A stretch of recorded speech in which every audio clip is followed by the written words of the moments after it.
folks. Here for I believe, round two matchup in TTS's MCP finals. This is, I believe, season 11. First stream of the season might be a little bit out of,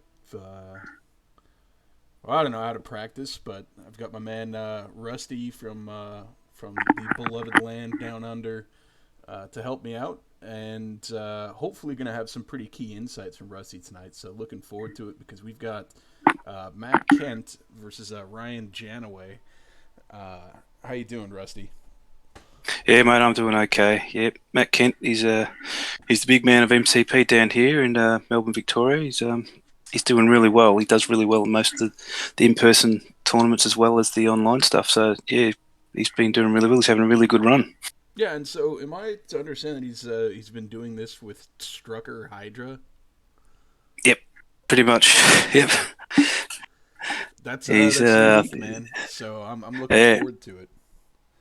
like you said, you've played me against my Hydra, and it was like we sort of came to agreement. Let's try to go defensive. But he's taken really an offensive role in it. But he's taken really an offensive role in it. But he's taken really an offensive role in it. But he's taken really an offensive role in it. But he's taken really an offensive. All right, should have cleared that out. But yeah, so he's taking an offensive role on it, and Yeah, like some of the characters he has taken, I have seen. Like, I mean, he might be taking some. I'm sure he's got the other ways of playing. Now, that's a good thing about Hydra. You can go defensive, you can go offensive. You can either go the Strucker leadership to get you those gimmick, the you know the yeah, your conditions and healing, but or you can go the power option. So it's like you make a list with either you're going to use the powers or you're going to use some with conditions, and yeah, it's a quite a unique list. When it first came out, I thought it was like a bit of a one trick pony, but the more I play it, the more I seem to like it and find something new. It's really good. yeah, it's interesting. I personally have not had the same enjoyment out of Hydra. I'm not a Hydra guy, so Yep. it should be really interesting to see how this plays out. Now, Ryan's been a little bit more of a traditional player. In the past, I think I've played him a few times online. I think he was partial to like Avengers, and uh, it seems that he's been running a little bit of criminal syndicate so far. So it'd be interesting to see what he's coming out with his roster. Yeah. Yeah, I believe he's going criminal, so yeah, it'll be interesting which one he brings up. I haven't seen any of his games, and I don't know I don't know his um, background or if he's even made the cut before. I know that Matt's made the cut before, but never gone this deep. Trying to figure out why my screen is locked.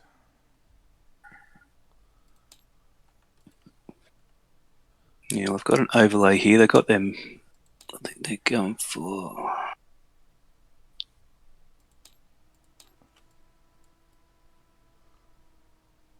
Yeah, I'm looking here. Yeah, it's a normal. It's a normal. You got yourself a normal, fairly not Hydra list. So if guys can see there, you've got obviously you've got Arnim Zola, Strucker, Zemo, Black Cat, which is always interesting in Hydra, Bullseye, X-23, as I said for that offensive output, Taskmaster, Spider Woman, Big Skull, Red Skull, and the Modoc Sinister Scientist, which is always a good addition for Hydra. Yeah, so on the other side of things, we're looking at a criminal syndicate team coming in with Kingpin. Let's see if I can try to find the other leader real quick. And it's just going to be, I guess, technically Claw, but looks like it's going to be a Kingpin lead over here on this side.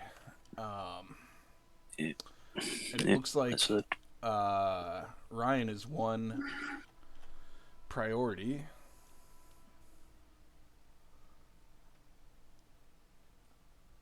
Yeah, intrusions there.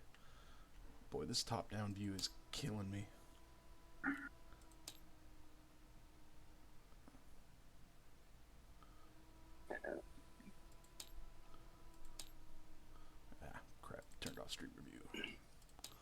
do want that.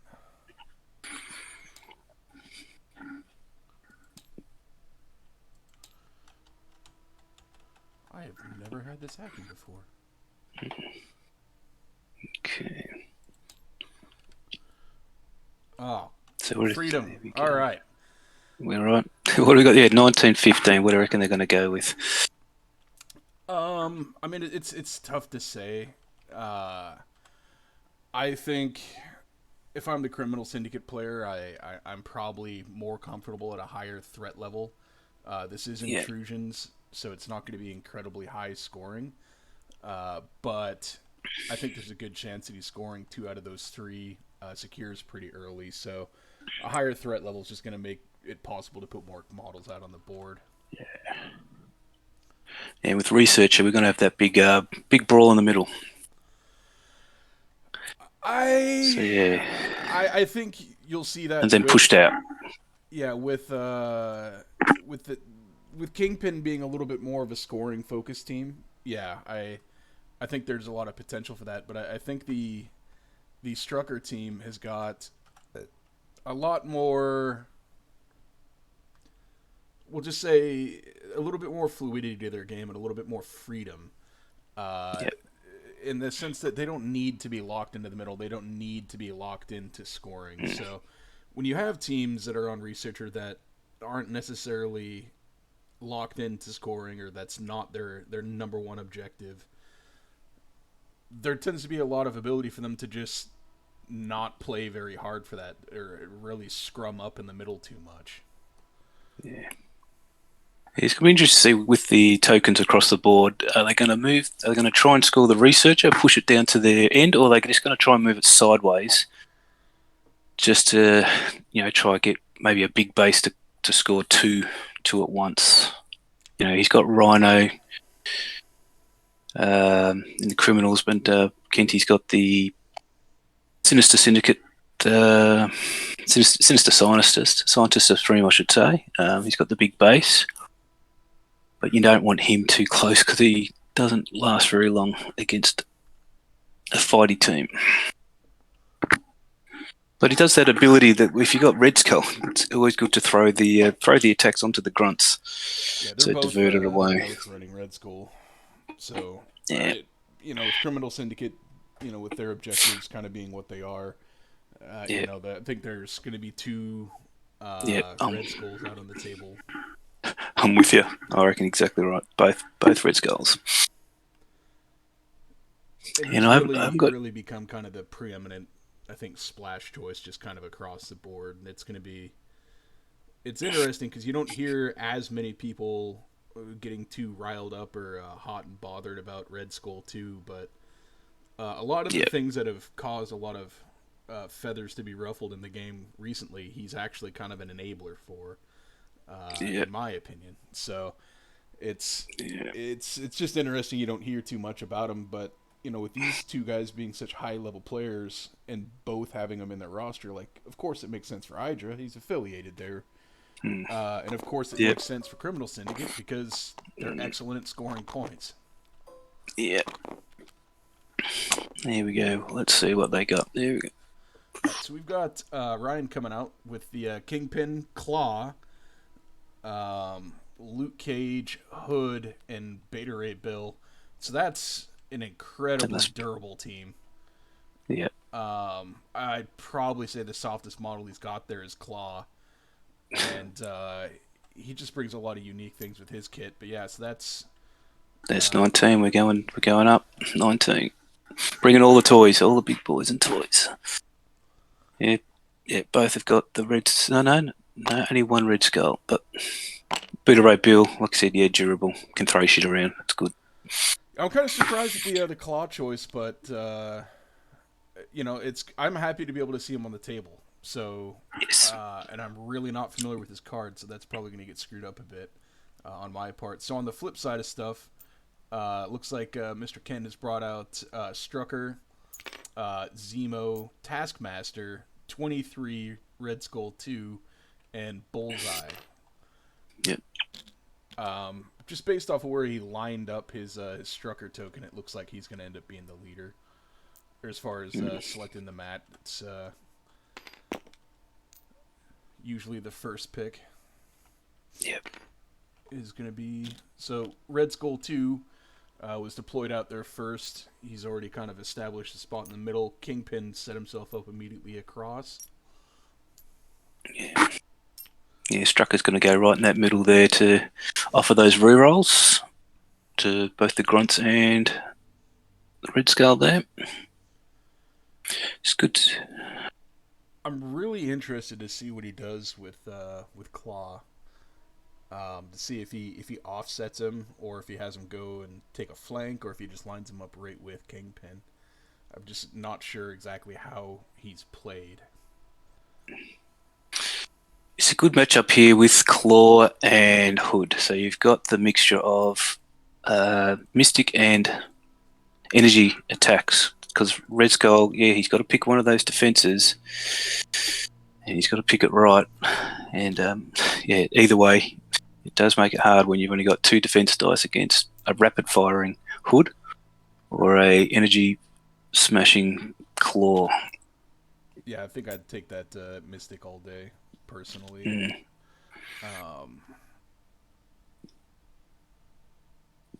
Let's see. Yeah, gosh. Guess he's probably just going to wait to pick his matchup there. So we have Luke Cage coming out with Kingpin. Taskmaster is lined up right behind Mr. Strucker in the center.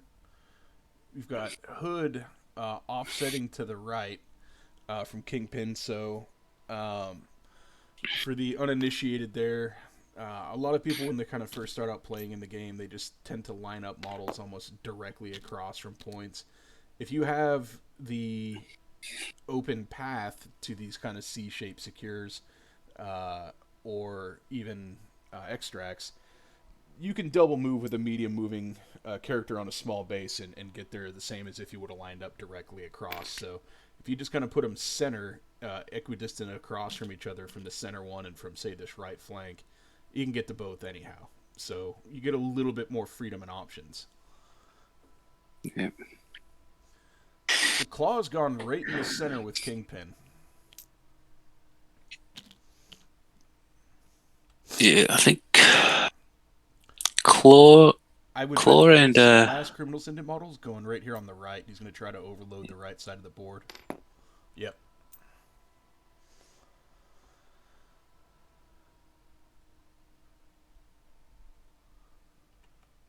predictions on this one. There's definitely some beaters on the Hydra list there. X23 getting extra rerolls. Taskmaster, surprise. Oh, there she is.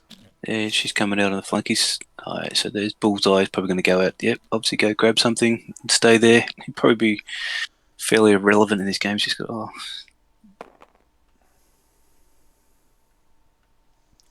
Well, I don't know. I mean, this is still in sequence, right? So somebody can just teleport over there right next to him. If he goes up and sits on that point, he's not going to be safe. Yep. I think the biggest and most telling thing that is going to kind of determine who probably comes away with this game is to see kind of what they do with this researcher and who gets it on round one. Mm-hmm. A lot of times people with the researcher, all they do is they just secure the extract. It still bothers me how the mechanic on this thing kind of works, but they'll secure the extract and then just have it move back towards their team into their back line. Yeah. And this Criminal Syndicate team doesn't exactly have any sort of like backline specialists. Yep. So not in the same way that the Hydra team has with this Bullseye. So I think you could have pulled Bullseye, use the researcher, pull that back towards Bullseye, and then now he's sitting off the secures, and then he can also work to contest that researcher. So it's like I said, it's going to be really interesting to see what direction they go with this, but I don't see them trying too hard to push it through. Yeah, I think, like I mentioned earlier, I think they're going to try to push it sideways or keep it fairly close, just to guarantee they get that extra 2 points more than the one extra pushing it all the way to the end. And if criminals do get a bit of a lead and start pushing it back, you'll find Bullseye will just go back and sit on it. Make it hard. All right, here we go. Hood's coming up. That looks like... Yeah, Bullseye's made that first move, and he's going to try to capture the other one with Hood. Yeah, it's a fairly safe move for Hood there. I don't think anybody's going to be reaching him. No. But he may have not accounted enough for those barrels, so... quick look at the tactics cards. Yeah, with the Hydra tactics card. No matter the cost, exceptional healing, brace for impact, patch up, and fallback. So no Hydra cards, pretty much your standard battle cards there. Exceptional healing, for 23. No matter the cost, probably for 23 as well. Or and what do we got over there on the cards for the criminals? Sacrifice, Mark for Death, Advanced R&D, Cruelty, and Heroes for Hire. So, always interesting to see what the Advanced R&D plan is. Yep. I think Bill's going to be maybe paying for that, but these guys don't need to be spending any power here on turn 1. Yep.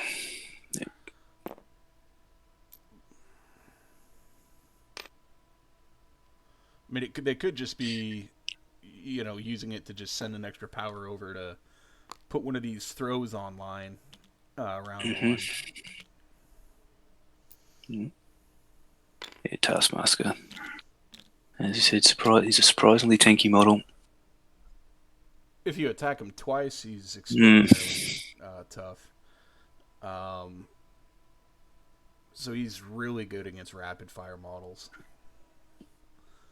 I think personally, probably the best thing about Taskmaster that people don't give him enough credit for is his spender. Yes. It's a fantastic spender. Yep. Two power, and you can, depend on the model, an 8 dice attack that you can't re-roll. That's great. All right, here comes Bill.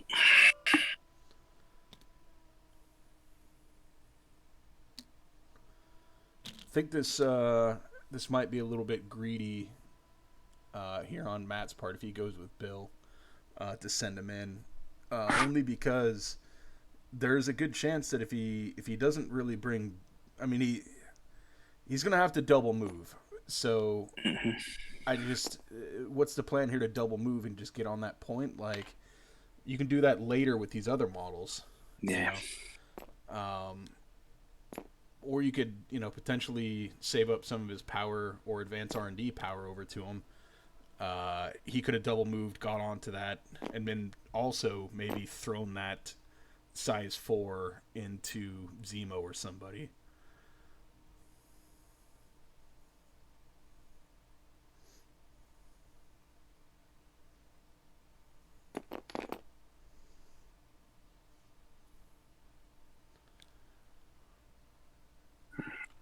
Yeah, well, now possibly that could get pushed off that with a Red Skull successful attack.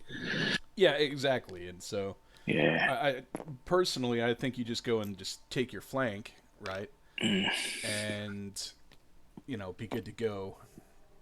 There we go. He's loading up now. He's loading up on that with Strucker. I think he really wants to keep that middle point. Yeah, there we go. He's blocked off a lane. Well, I mean, yeah, and that would have been another thing that Bill could have done, is that he could have teleported onto that on the backside. It's going to be pretty hard for Kingpin to get on there. Yeah. So he's... I don't think Kingpin makes it on now, though, is the problem. And because you've got Bill activating early, it's just, one little less amount of potential displacement that you could have used to clear off that lane for Kingpin. You see what I'm saying? Yeah, and he didn't do the R&D, so he's saving his power. Yeah, I'm sure he's got a plan. Ryan's been he's been around for as long as I have, and Yeah, yeah, this is not his first go round in the top yeah, bets for TTS, I believe. yeah, He's an yeah. East Coast USA MCP player. I think he's had most of his success with X-Men, actually, if I'm remembering correctly. And it's done a really good job there with those guys. Yeah, I believe it's X-Men. Could be wrong. yeah.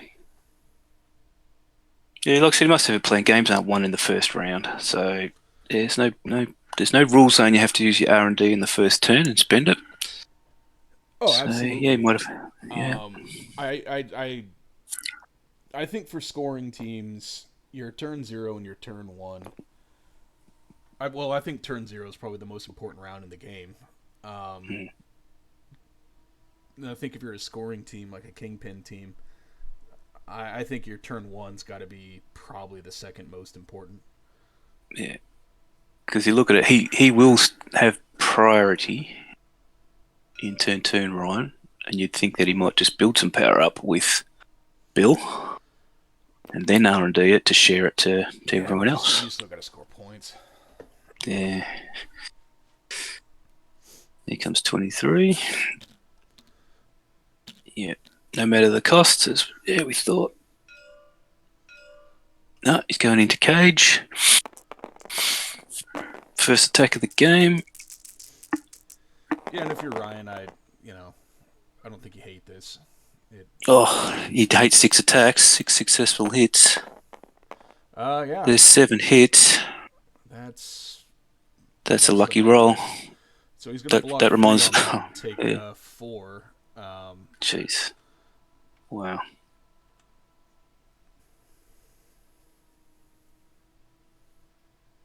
Yeah, that's a big hit.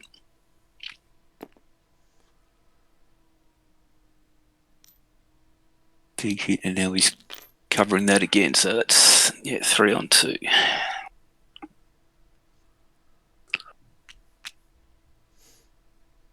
Yeah, that's a great card. Yep, you pay the piper to get the extra attack, and then you just heal it straight off. So very good.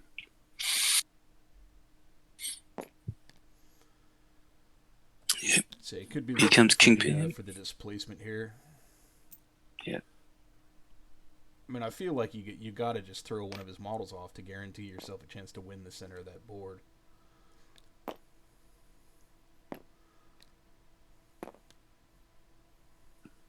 Yeah, he's trying to squeeze it in. I think.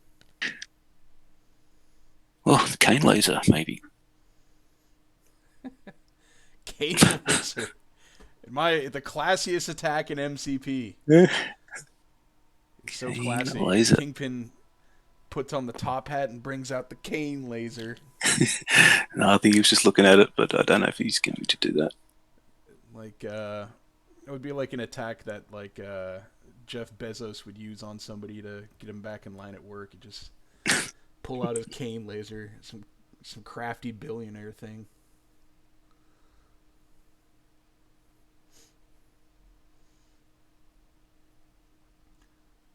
Yes, the cane laser comes out every now and then. Oh yeah, you gotta have the cane laser. That's how we make sure we don't have people going on wicked things like bathroom breaks or you know. So what? You get a little blood on the box.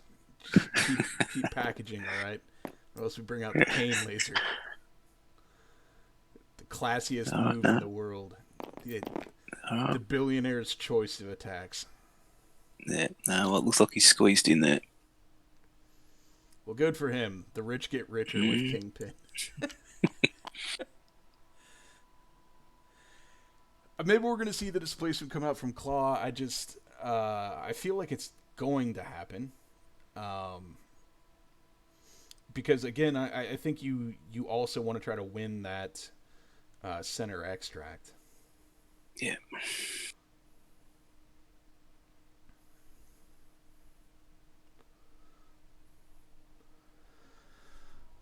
Yeah, we haven't determined. Look, we haven't determined their leadership, but you think, is he using Claw's leadership? Is there any reason why he wouldn't? Well, I suppose we'll see it.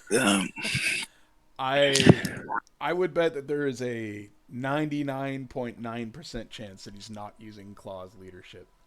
Okay. It would Yeah. be pretty amazing if he was. Yeah. A lot of people have complained about some leaderships in this game, and I don't know if that one's the worst. Yeah. Well, with him, Well, because with I him, do know it's the worst. It is hands down the worst leadership ever. It's like um, a worse version of Sam Wilson's leadership that only works for one person. yeah. Because I'm just seeing like he's loading up models on. Kenty's loading up Zemo, and sometimes when I've played criminals, I've just gone, well, yeah, I can't get it. I might as well just start putting some attacks into you. So, but he, Yeah, I mean, he certainly does have a little bit more punch on his team. yeah, The only thing that can kind of happen with these when you're trying to keep a modicum of, so yeah, he's going to the portal, and he got it. I was saying, you know, the thing that can happen when you're trying to keep up with these criminal syndicate teams is that when you have like a model like a bullseye that's just kind of off to the side, not really doing anything, it's going to be harder for him to contribute potentially to some of the attrition, right? So when you have essentially a model down into a very defensive team, sometimes you don't have enough firepower involved in the fights to deal with these guys. Yeah. So, you know, sometimes against the criminal syndicate, that's an absolutist team that is centrally focused just on one thing. You kind of have to do the opposite and maybe try to lean in more into the attrition, because sometimes you can't afford to do both against these guys. Yeah, well, it was a good good block. He's just put the Zemo right into that hole where I think Claw wanted to go. So he's clogged that up.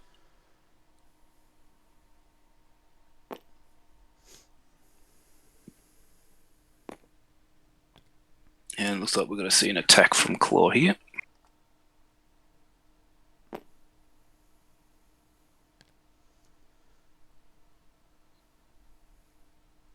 Yeah, 6 dice energy, range 3.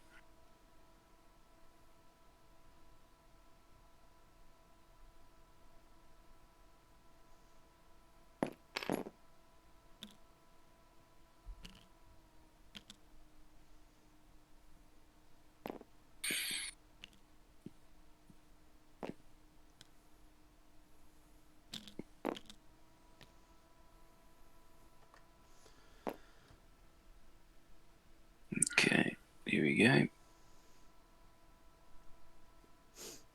Looks like Kingpin is not going to get that center point if he attacks with Claw.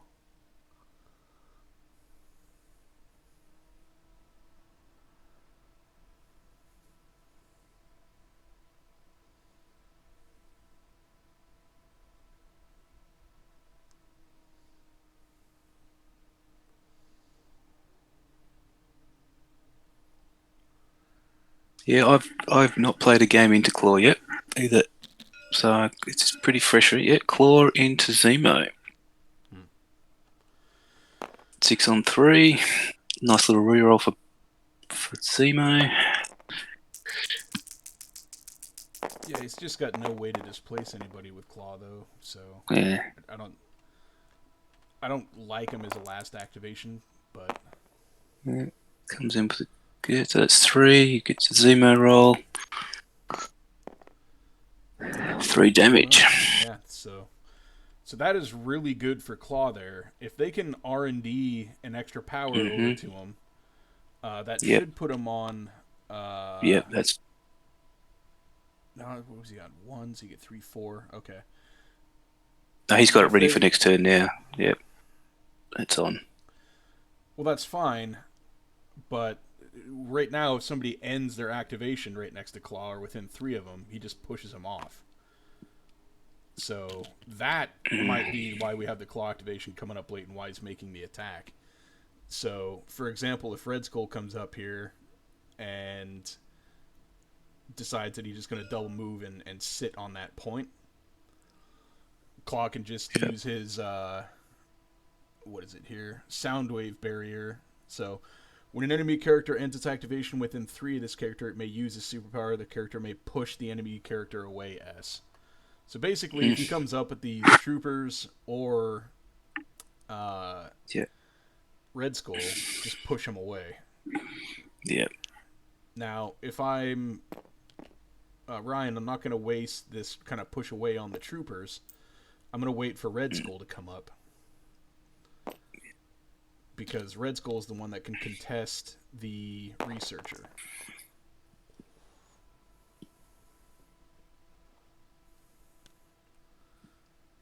that's going to be 2, 4, 6, 8, yeah. Let's see, it's just 6.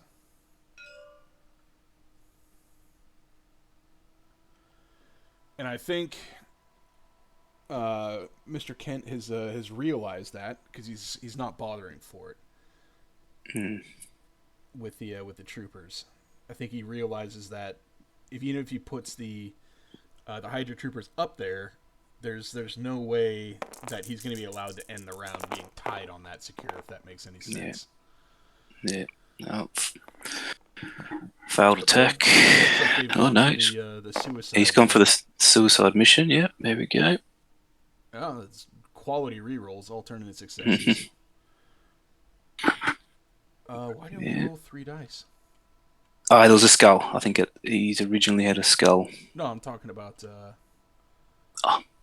Claw. Isn't Red Skull's grunts an energy attack? They are energy, but I think he rolled that into Cage. Oh yeah, sorry, dumb. Cage. See, I would be pretty shocked if he just walked up here. I mean, Claw's a new character, but the first thing I would have done, which I've actually done right now, in playing this match, if I haven't seen him too much, is you just pull up that card on like a website and just take a real quick look at him. And it's like, doesn't he have that one superpower that does goofy stuff? Yeah. All right, so we've got a card being played here. I'm trying to see what that was. Sacrifice. So we're taking that off of Luke, it looks like. Maybe onto Bill. Yep. Yep. Good timing on that. Yep.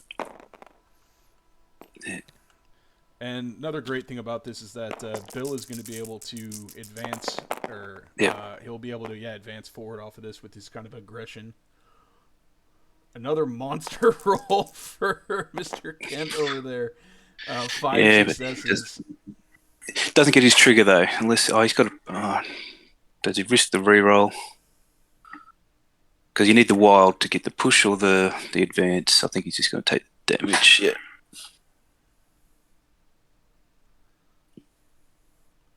So blocking 4, Bill's going to end up taking 1 after the reduction. Yeah. Actually, he wasn't close enough for the reroll, so that's no. So yeah, we'll have honor bound trigger off of that.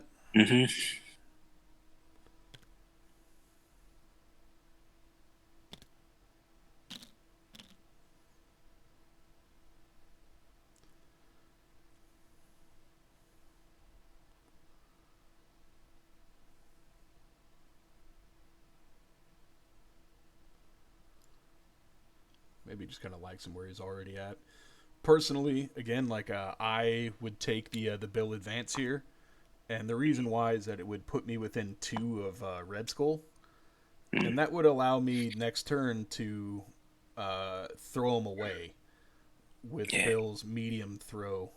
I think if you can control him and his kind of like action economy, it's going to take a lot out of this team, especially if you can throw him away before he activates, and it can kind of screw with the Grunt's action economy as well. Yeah, well, we've just ended round 1. as usual, Kingpin's coming out to a pretty standard Kingpin style lead. He's gone up to a 4-1 lead over Hydra. Claw coming in pretty clutch there. But one thing I did notice there, like he did have a counter to Claw's Sonic. He's in the dispersion field, which means he can't be pushed by enemy effects. So that would have nulled that out. So if he wanted to get in there, he would have got in there.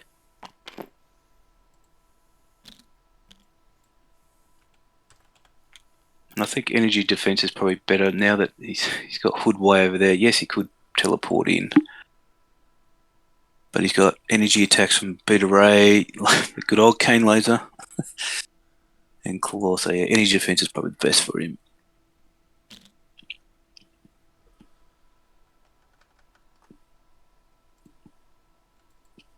Alright, so that's...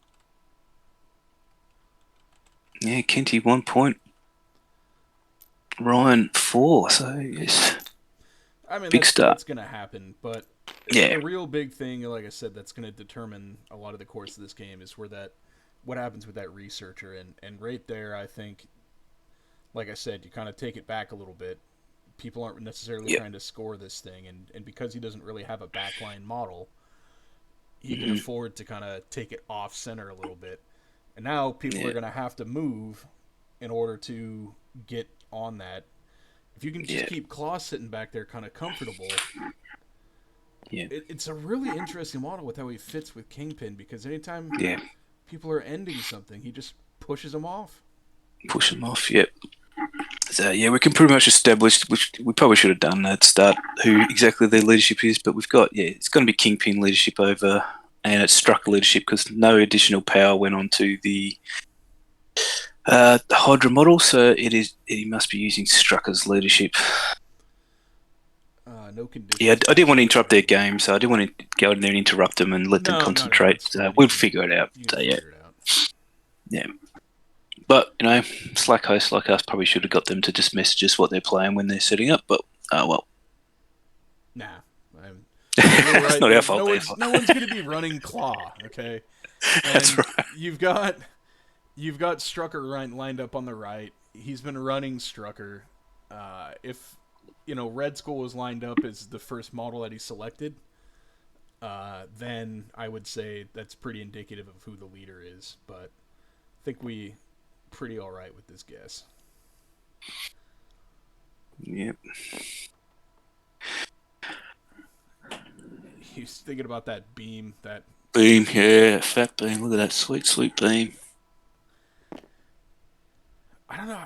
I just, if it were me, I don't know if I'd be bothering with his spender, just because it's good, but I think being able to potentially push 3 models off of that point throughout the course of this round and forcing my opponent to deal with my Claw back there would be maybe the better choice. But he's beaming, and I am for it. Mate, if you get a beam that can get that many models, I think you have to go for it. Look, he's got the researcher covered. You got Kingpin, Bill, Cage all sitting next to it. So he's going 23 Strucker. Yeah, so that's 4 members of his team. Yeah. And Zemo actually. So 1, 2. He's got 5 people in the path of this beam. Yeah, first one's up. 3 crits. Yeah. I think it was into Zemo first. Yep, Zemo survives. No, survives on 1.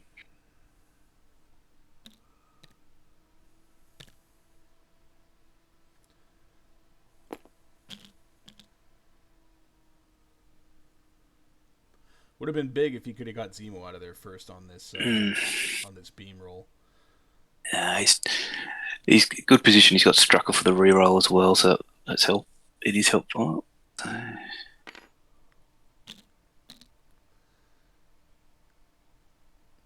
In an effort to then you place him. After.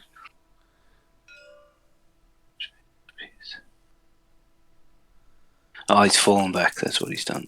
Yep, fall back. So into Strucker now. Yeah. Not getting too much out of the offensive roles here for Ryan. That's a bummer to see. He's got 2, blocking 2 already. Yeah. Just another Just one the 1 thrown damage. onto Yeah. Mr. Kent. Yeah. Yep, struck at 1. This must be 23. Another 1 block. That's a Oh, much better that's a offensive good. roll. Hasn't hit a Yeah. Pierce yet though. Still not. Hasn't hit that wild. And he can get a reroll from. No, did he use his reroll already? No. Oh, no, that must have been Taskmaster. Yeah. That attack. So this will be 23. Yep. Obviously, Ryan, not his first Oof. time on stream. There we go. Still Yeah, hasn't hit a Pierce. That's yeah, two rerolls. That must be yeah, well, 23. Yeah. She'll block 1.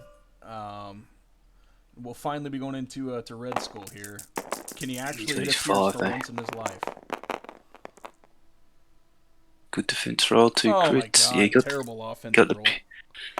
Yeah. Ugh.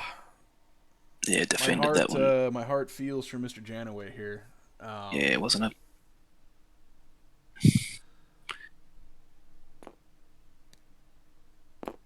Yeah, didn't hit a single wild. I mean, Yeah. he threw out 35 dice. Just as far as like his base rolls, and didn't get a single wild roll, and only rolled, I think maybe like what 10 or 11 successes total. Yeah. And it was good by Kenty not to do the the kickback, because you don't want to give Claw any more power. So you're not killing him. So don't. There's no point doing that. All right. So which is always good builder. If you've got builder. He is just downed or dazed Strucker. Yeah. Yeah, Strucker gone. Yeah, saps the power off him. Yeah. I wonder what his plan is as far as he's just gonna leave Luke out to dry.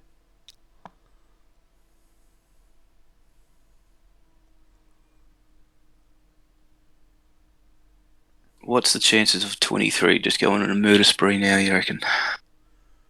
Or does he save that? I mean, if she rolls anything like she did in that first attack last round, like, probably kill every single model on the other side of the team. Yeah, but, you know, I think using 23 just to go into to Luke, I mean, that'll give her 3 attacks. Yep. Yeah, so Mr. Kent is indicating that he's going with 23. Yeah. But yeah, so I think you make sure that you get Luke and you give yourself 3 attacks this round with her. And we go on Bill or Kingpin, you reckon? After Luke? Yeah. I mean, both got damage reduction. They've both got damage reduction. I would, if I had to choose between the two, probably Kingpin, just because he's the leader. Yeah. Slightly more chance you'll get. Looking at the state, only 5 health left. Well, let's see where he goes the first one. Oh, patch up. Patch up. Oh yeah, okay. So just patched up, looks like Taskmaster, was it? No, Zemo, excuse me. Zemo, yep.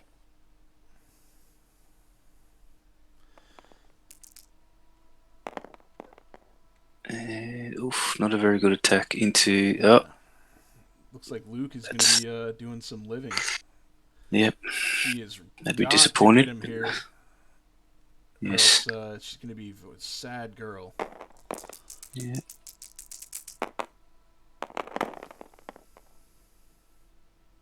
There she is. That'll take care of Luke. A little bit of overkill there on behalf of 23. Yes. So she'll be triggering her frenzy. Let's see where she opts to send this No, okay. Yeah, I don't think she's. I don't think she had the power to do the frenzy.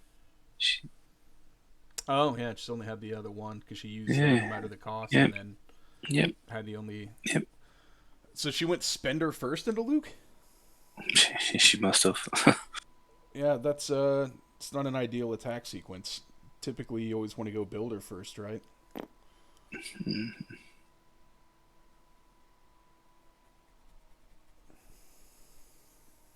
Interesting.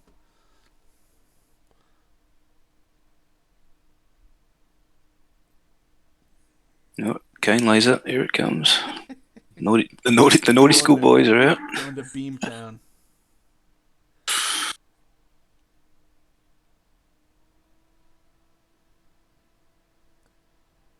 I just want to see Claw just like start pushing people around. Mm. Somebody drop a power on him and let him just start pushing people around at the end of these turns. That's like the one really cool part of his design that I want to see really bad. Yeah. All right. Looks like it's going into Tasky. So yeah, that's a 4 dice attack. So that is a cane laser. Yep. Gets one reroll. Probably one of Ryan's best attacks so far this game with 3 successes. Yes. Taskmaster's only blocked the 1. Yep. So next one is So he's back on schedule with a flub. He's just immediately just going to reset the dice. He's like, I know that's not going to do any good. But just just see moving on. now. No need to resolve the crits over there, buddy. You're good. Okay, so he's hitting for 2. We got 1 block. Got the reroll coming in, blocking 2. Going into his next target. Yep. Big skull. And that's hitting for 0. Wow. That's what they say, MCP dice, that's what happens. Sometimes they... Yeah, a lot of people complain about the spikes in the game, but you don't ever hear enough complaining about the blank outs. Those happen almost as often in this game. Yep. I'm pretty sure if Ryan could have figured out a way to do negative damage, he might have on that turn. Let's go, Kingpin. Cane laser in it again. Oh, I love the tenacity here. It's like something is gonna work. He's like, I know MCP dice. I've just gotta. If you throw enough dice, eventually something's gonna work. yes, that's right. Something will stick. Good defense roll though. Yeah, that was Mr. Skull. Yeah, he's definitely not getting the rub of the green here with the attacks, but. Oh, and here's the kickback from Taskmaster, because if you hit him twice, he gets 6 dice back at you, 2 damage. But all that does is seem to power up a throw, possibly. No? Yeah, it's powered up a throw now. Come on, Cane laser. Ah, God.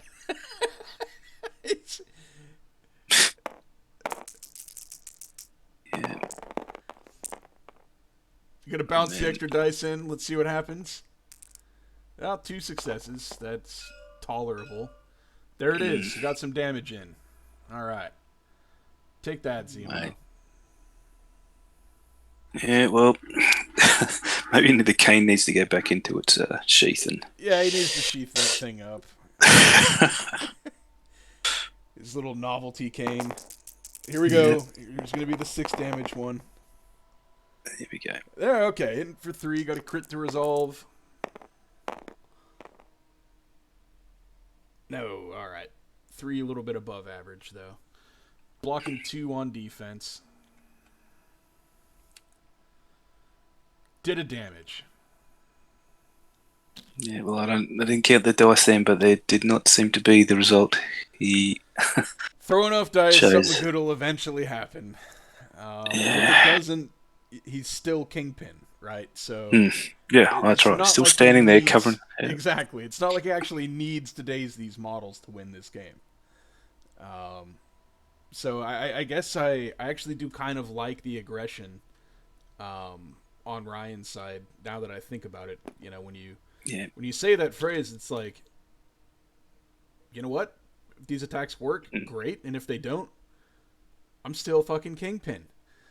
yeah. Like I am He's still gonna score points faster than you, and I've already moved this yeah, researcher to my advantage. yeah, So yeah. That's right. He's sitting there saving that 2 power. He had the opportunity to throw, but he obviously keeping the power for the damage reduction, which is a good idea. Like you said, he can't if you can't get him off it, he's scoring it. yeah, but I don't know. I just like throwing models. I like throwing size four buildings, and Yeah, I like making my opponent burn brace as soon as possible. yeah. But there was no besides maybe throwing to Zemo. There's no obvious Oh, I one that you could probably absolutely get would rid have of. brick Zemo. Uh, Hydra troopers coming in. Mr. Janaway has no survival instincts. oh, jeez. It's amazing how we always remember the grunts though. They just come in with those 4 dice, and sometimes they just go, You man. mean four dice like the cane laser? Yeah, Like, but that's it. not all We four remember that because dices they're are such. created equal. There's the winter Yeah, soldiers and the grunts of the world, which are just world yeah, beaters. And then you get the yeah. cane lasers, which again, infinitely classier attack. You know, Bucky with his stupid assault rifle. That's a weapon of the poor. You know, it should not be that effective. It's shoddy, Mm, cheap. You know, no yeah. good. It's like Punisher's Mm, gun, a shoddy weapon. And you come out and you pull a cane laser out. I expect some things to work out your way. yeah, These stupid yeah. grunt attacks as well. All And they right, got so some coming in. pistol garbage. It's not even a beam weapon. It's just no good. Okay, Hydra's coming in. Redhead, big head, coming for an attack. Gets the reroll. Didn't see if he spent power to. No, I don't think he did because he's on 3 power right now. Yeah. Uh, Connecting for 4. It's a good defensive roll for Ryan there with 3 blocks. Oh, he's elected to reroll. So he doesn't want the push because you need the shield to get the trigger to push a model. So he's going for damage, but he can advance.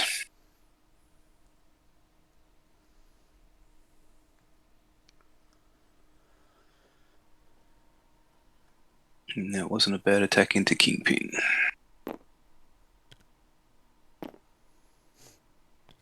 I would love to see Hood come through there and just really start punishing Oh, Bucky. yeah.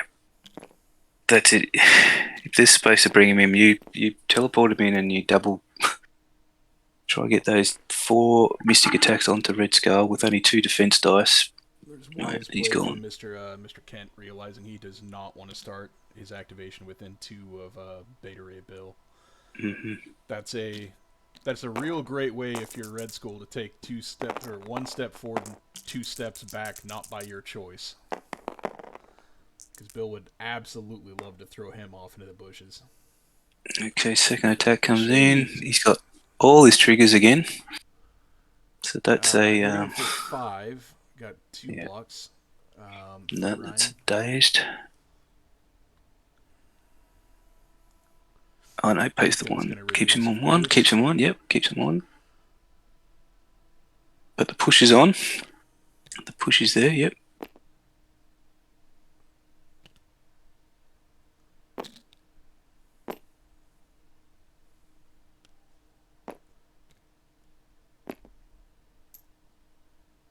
Did that clear? Nope. No, Yeah, if I think he I was wants to gonna keep. say, I think he wants to keep him close anyway, because he's on 1 point for next turn. So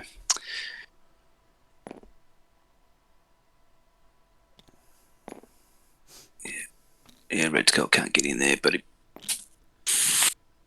I don't think there's any no, way he's I'd want to be no, getting anywhere no way near he's getting there. within Bill. Yep. Don't want to be anywhere near that guy.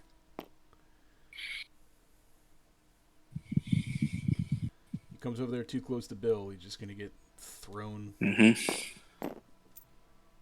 Stay Yep. out of 2. Stay at 2. Yeah, good call. All right, and that's Red Skull. That's good.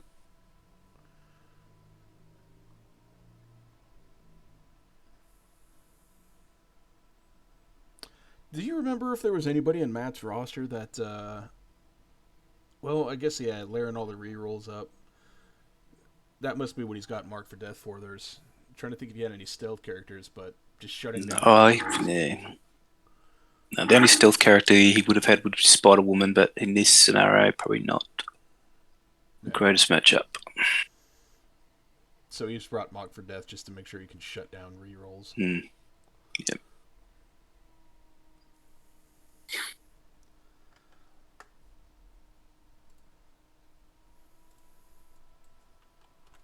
Okay, I wonder if Hood's gonna.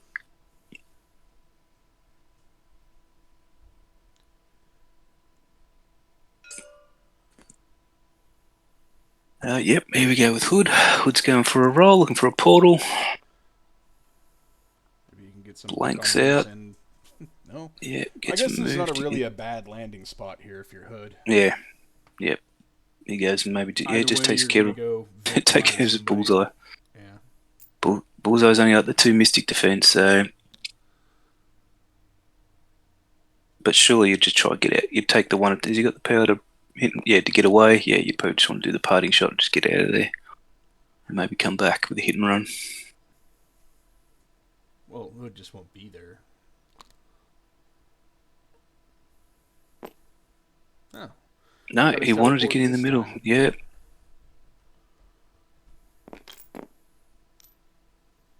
He squeezes in, and I reckon he's going to line up. This gives Janaway Red Skull options on how he might want to play Beta Ray Bill at the end of this turn. You know, because Bill can clear out the center of that table, or he can go and teleport over, potentially throw Bullseye off his point. If Bullseye activates early. Go steal a point out there. Yep, he's going for Skull. But going for Skull doesn't really give you anything this turn other than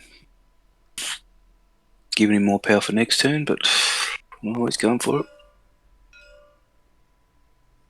You'd want to get him though. Come on, surely you'd get him. Yep. Got the rapid fire. 2 damage. Got the rapid fire, another attack.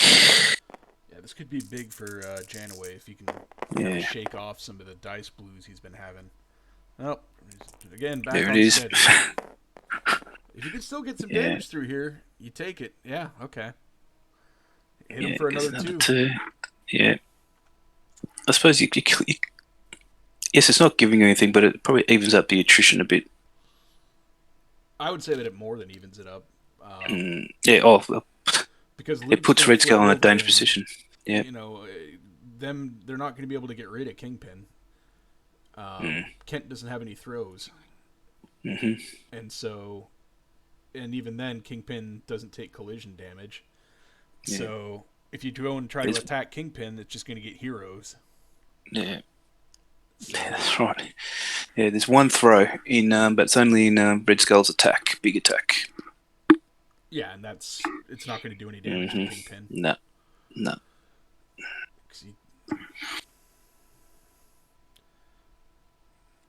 I've got some thought here about Hood, how badly he wants to wrap that guy up.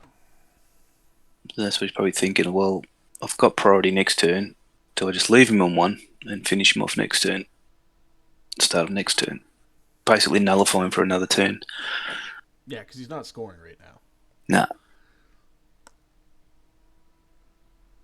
He could just go into 23. Yep. Yes, 23. Yes, that's exactly. Who else has got 2 defense in Mystic? 23. Yeah. Yeah. Yeah, just lay some damage. Put the pressure on him. That's it. Put the pressure on Kenty to decide when he's got to use that exceptional healing or not.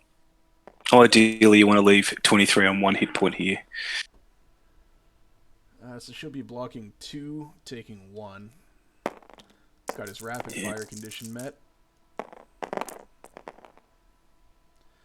Wonderful to see the R&D now because we've he's just racked up a lot of power here. He's going to heal Kingpin. Yep. With his Yeah. Mystic Arts thing. Yeah. I'm fairly certain. Yeah. Yep, so he's spending Yeah, there, yeah. dropping a beat off on Kingpin. Heals him up, beautiful. That's a good move. Yeah, and this is kind of what I was saying as far as like leading off in that attrition. I think when you can put that amount of damage to a guy like Skull 2, it's probably the most important character in the match.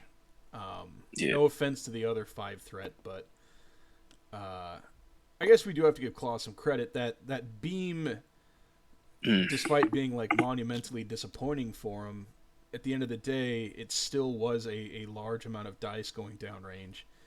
And the Cane Laser, even though that was disappointing to a lesser degree, even if I'm personally disappointed in it failing, it still did little chunks of damage, right? So, and also got him to burn his fallback card, so there we go. Yeah, So yeah. Well, and a patch up being used as well already. So, yep. there is a lot to be said for just throwing out as much dice as Ryan has offensively here this round, and really smart of him to leave Red Skull understanding the priority game coming into next round.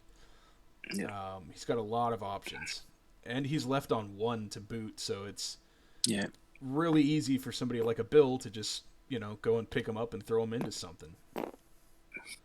Doesn't even need to waste an action on it. Yeah, so now yeah, you want to probably, if he's going to get any chance into Kingpin, he's got to do it now, because once Luke Cage is back, he ain't doing it. Yes, that's a charge. So here we go. Charge into pin. I mean, it's gonna be a real tough sale to get that work done. Okay, so he's got 5. There we go. He's got to get 4 through. 4 damage. You won't get it with that roll. Oh, no. Kingpin is going to block that. He did the Master Swordsman, so he gets all the re-rolls, but Kingpin's blocking 5. Block 5, man. That must be... He's looking for a pew. No, it's no pews in that. No bleed. Well, he's already got the bleed anyway, so he can't. That was a failed attempt at Zemo. Very bad. So, in frustration, as you do, you pick up your 5 dice and go, shit, I'll just do it again. 3. Failures There's across 4. the board for Kingpin. Okay, there we go. There's 5 dice, 5 damage.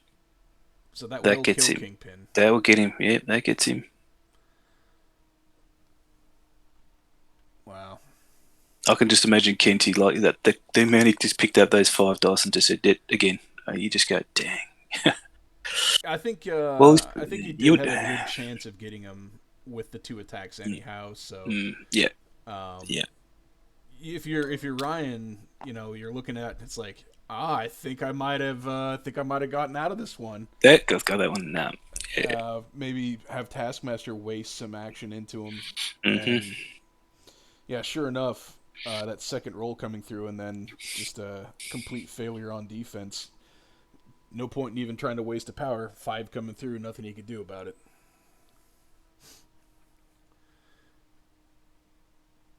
So yeah, really interested in his Bill play. I'm happy that he saved his activation here.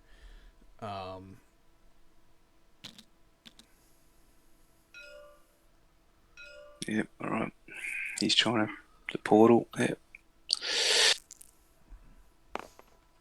Oh, so it looks like Ryan passed. Yep. So Bullseye's just going... Bullseye blanked, so he's just going to get flopped over to the other one. Yep. Bullseye's going to use his other power. If he fails again, he's just going right back to where he was. But he's going to go where he wants. Yeah. Now, the only thing about this is, like, the I never miss and his other little shenanigans are not going to be online for this first attack. Is he going after Hood? Do you reckon he's going after the weaker target? I don't think you want to have Hood flipping into possessed form going into the next round. You're not going to kill him.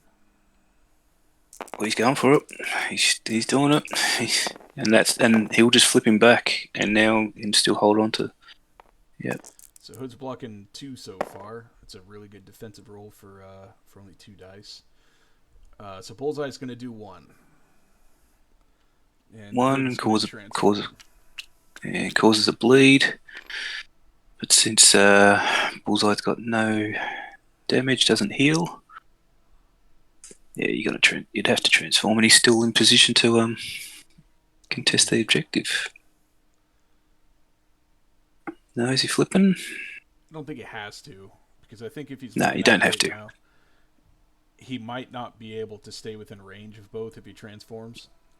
Yeah, and look at that. He's got 4 health, so you'd think he could take another attack. Looks like he's going to opt to do it anyhow. Yeah.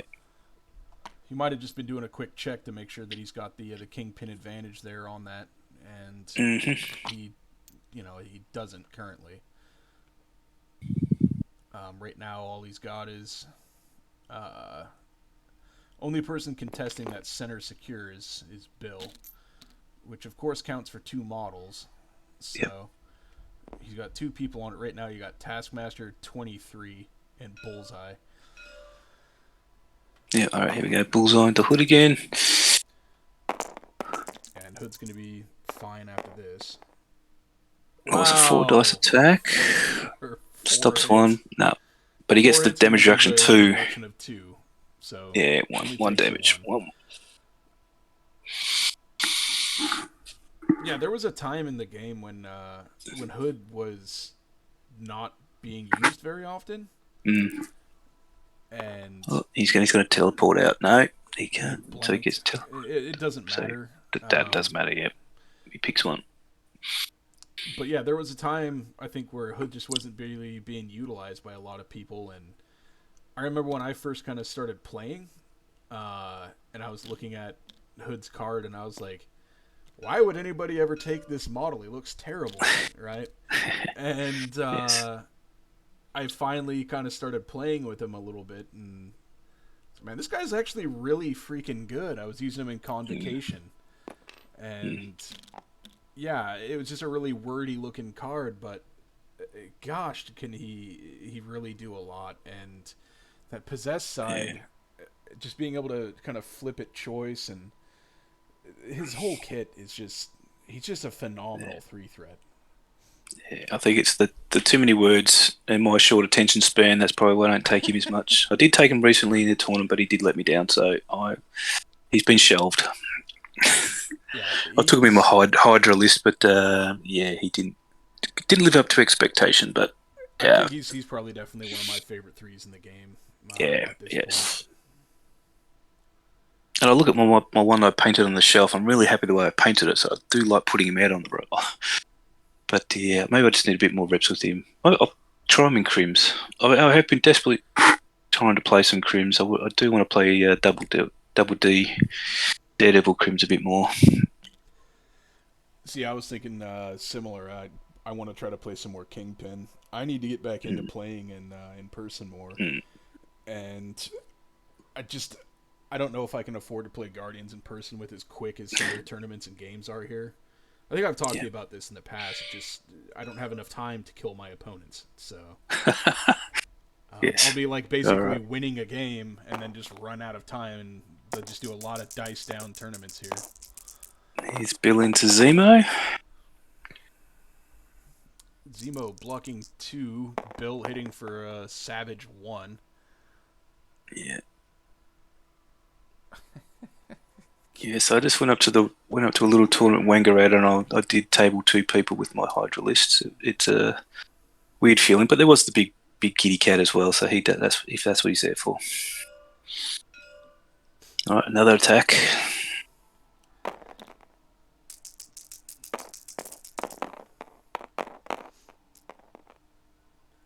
That's a little better for Bill, hitting for 3. No blocks. That's a reroll all. Was that? Oh, look at that. Yep. We did the Master Swordsman. Blocking 3, yep. Does he get the shock? Stun. Yeah, but Strucker leadership, he won't be holding on that for long.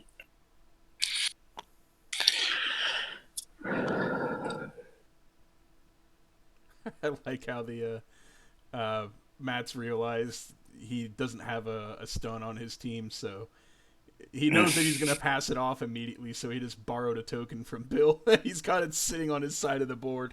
Yeah, I think maybe the overlay might not be working, and because he's got a couple of activated tokens, so maybe they're not. No, sometimes in the glitches. Yeah. I think he grabbed like the actual second I saw his hand go across the screen. He knows he's not holding on to it for long, so he just doesn't have the ability to maybe pass it back. Yeah. Yeah, he doesn't have anybody who goes out of stun.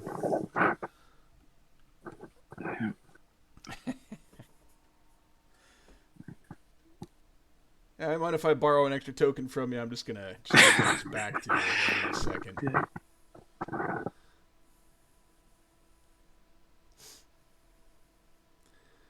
Are we throwing Bilbo? Yeah, we're throwing. Looks like he's throwing Zemo.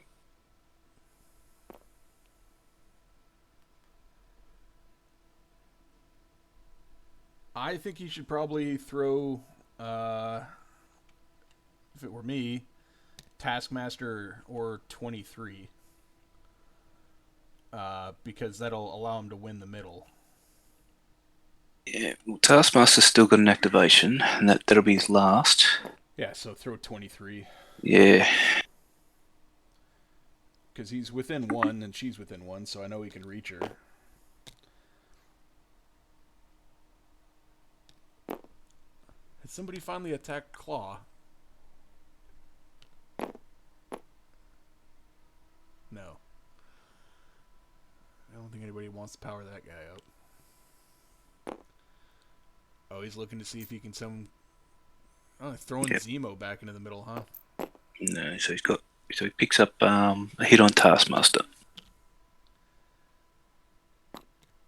Yeah, why not just throw 23 into him if you're gonna do that? I think he just wants to win the researcher, I guess. Yeah, he's got a 3-point. Well, Zemo's buffer. Still contesting it. So. Yeah, he was hoping to maybe get the line so a little bit further out, but so Zemo wasn't contesting it, yeah. so he could also hit Taskmaster. Yeah. I guess that makes a bit more sense, but I didn't see a. That's why sometimes it's best if just to throw it away. Yeah, I was just going to say, just chuck 23 off it. That way you can Yeah. at least get the center point. Yeah. You're going to be guaranteed, at a minimum, to just tie the researcher. Taskmaster would have to move, so he'd only get one attack in order to do that. But I'd see that point as far as he did try to maybe take a different angle with Zemo there. It might have worked out. He could have got both, but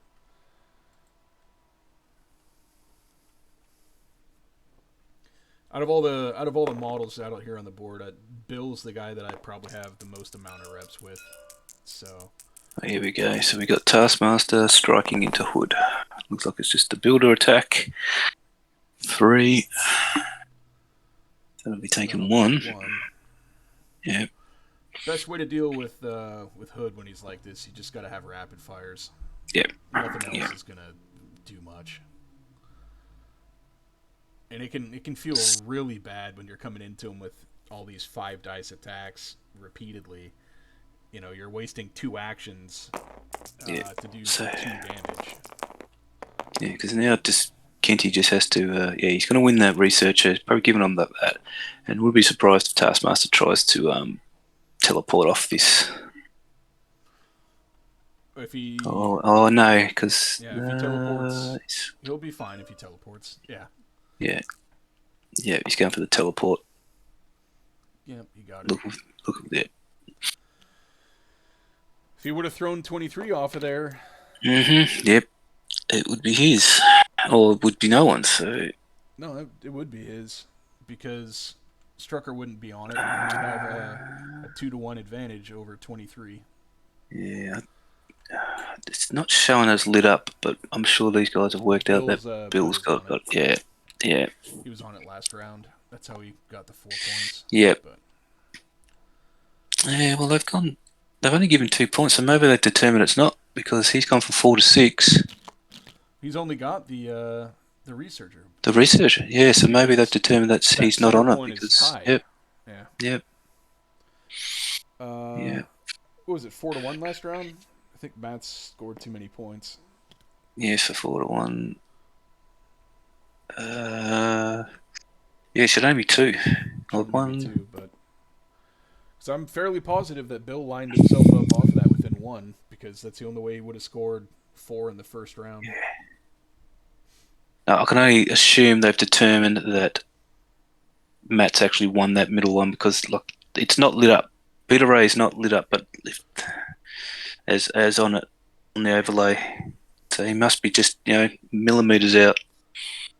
Yeah, but he didn't move, and he was on it in the first Yeah, round. that's right. Look, Like I said, if there's no way he scores 4 points on round one if he's not on that point. yeah, well, Oh well. yeah, well, I am not an accuser. we're not, we're not. I'm not an accuser either. So we'll look. They must have determined that Bill's not on it, and he mustn't have been on it last turn because If he wasn't on it last turn, then he wouldn't have scored 4 points last turn. yeah. But he had enough models around it to He do it had anyway. I 3 think he models was on winning. it. Yeah, did Kingpin, but they count as double, don't they? They do, Kingpin. so it counts as 6 Yeah, points. yeah. So he was always getting the middle, regardless of Bill. No, All right, so we're moving. Bill was the third. It was Kingpin, Okay. Luke, and Bill. Okay. Because Hood was at the bottom, remember? And Claw was never on it. No. It was just 3 people in the middle. That's how we got the 2 points off of it.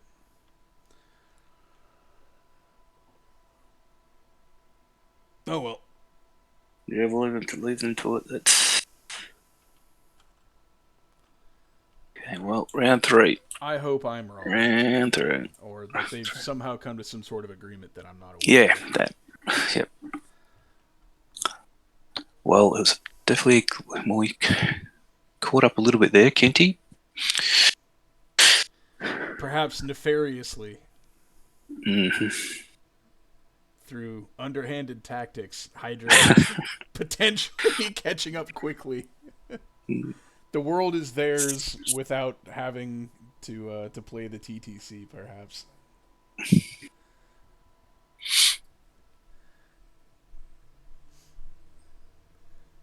Two evil organizations trying to out-evil each other. Do you know what I think? What happened? Did he? No, he didn't do attack with. I'm just thinking he didn't do a push with Red Skull. Nope. Even if he pushed Bill would just on around back. Bill, that's right. He'll just come straight back. Yeah. I got all the bases covered with Bill. It's the one thing I got figured out, at least. It's the one thing I understand, I think, in this game. To a lesser extent, Hood. I've got a lot of games with Hood. Nothing with Claw, though. What do you think of Claw so far? I like his attacks, and I like how he's keeping him back in that threat, that 3 power threat of just pushing people back. I reckon that's great, but he hasn't got the power now.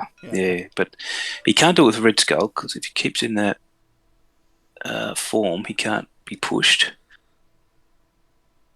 But I think, not knowing, he doesn't want to give him the power, so we haven't seen any attacks into him.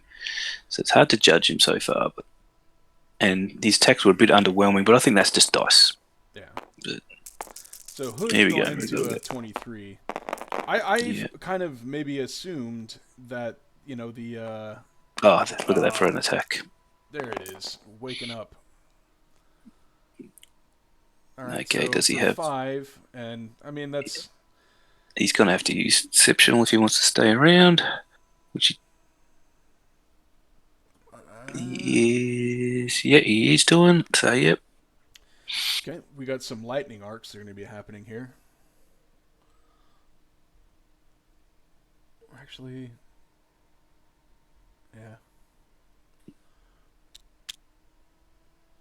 Yeah, shock. Comes to shock.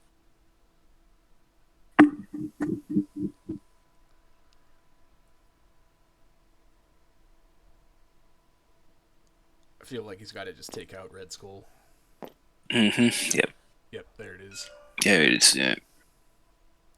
Which will give him a. He was probably looking to get down his two biggest beta characters. No, that's a Dark Lightning jump into him. Shit. Yeah. Yes. That's an arc into him. There we go. Yeah, I'm looking at the card now. There's a lot of writing on these cards. Yeah, he's was really confusing for relatively new me. But yeah, so that should be arcing into him. He's trying to work out who his next arc should go into, I believe. Because he's got the 2 wilds.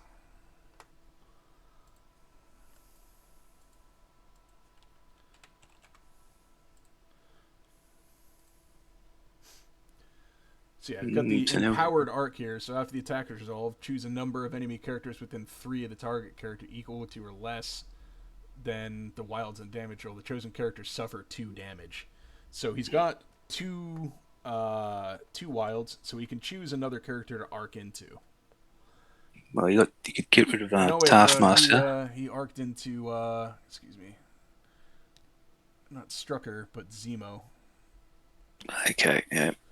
There we go. Yeah, it's probably the better piece, yep.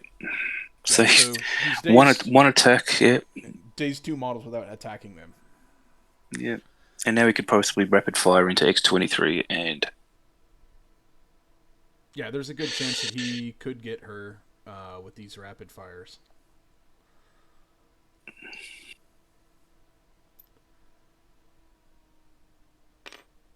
Yeah, this is really well done by Ryan here. Leaving Red Skull on that 1 damage. He had this set up.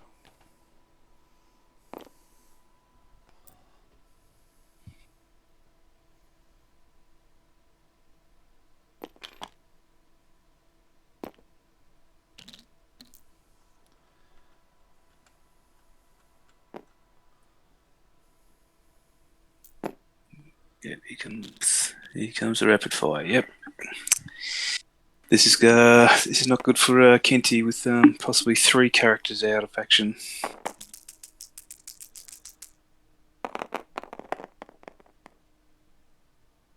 Bad roll. And 2 crits coming in for Ryan.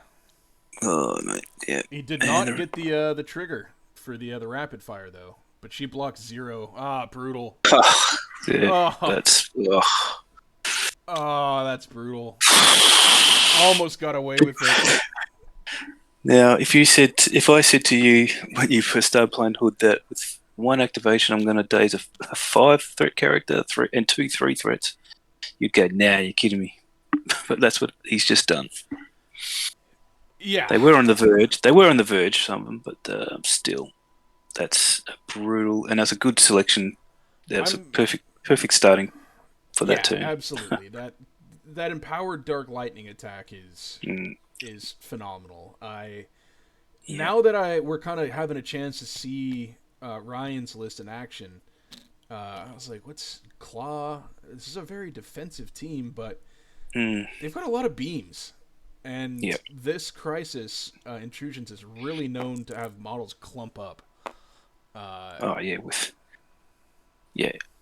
As we all know, they're all going to clump in the middle for the researcher, and it probably just played right into the beam's hand. Even the cane laser, like you said, it didn't do a lot, but it did chip away at a couple of things.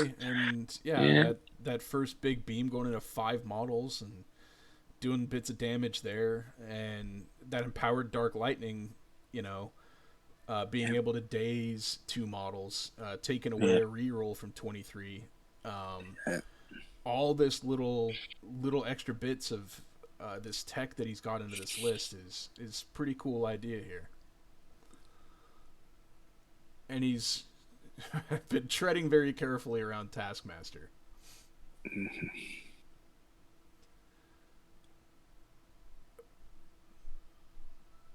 So Matt's going to have to get something to really go his way here at the end of the round. Something really good's got to happen for him. And I'm wondering, what he can try to do to salvage this. He's in the danger of losing 5-0 this round, I reckon. If he doesn't, and that'll put him at 11-4, 7 point Lee, that's When he doesn't got to have be any too much. firepower with like bullseye, Yep, you know. yep.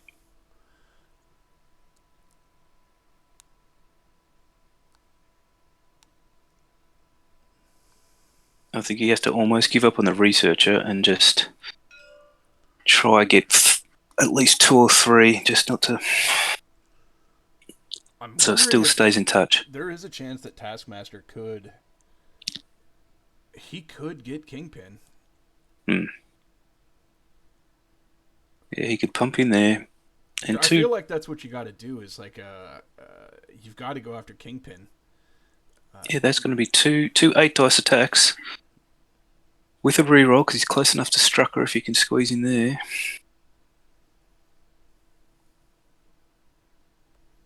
And then he's got the power to pop back out again. Oh, where is Taskmaster?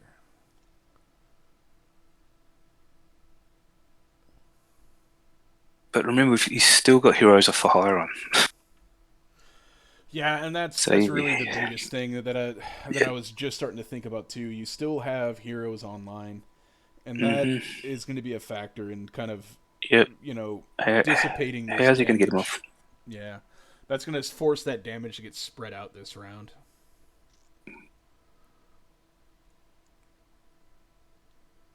I mean, there is also a strong possibility that that Matt can end up with 5 days models this round. Mm-hmm.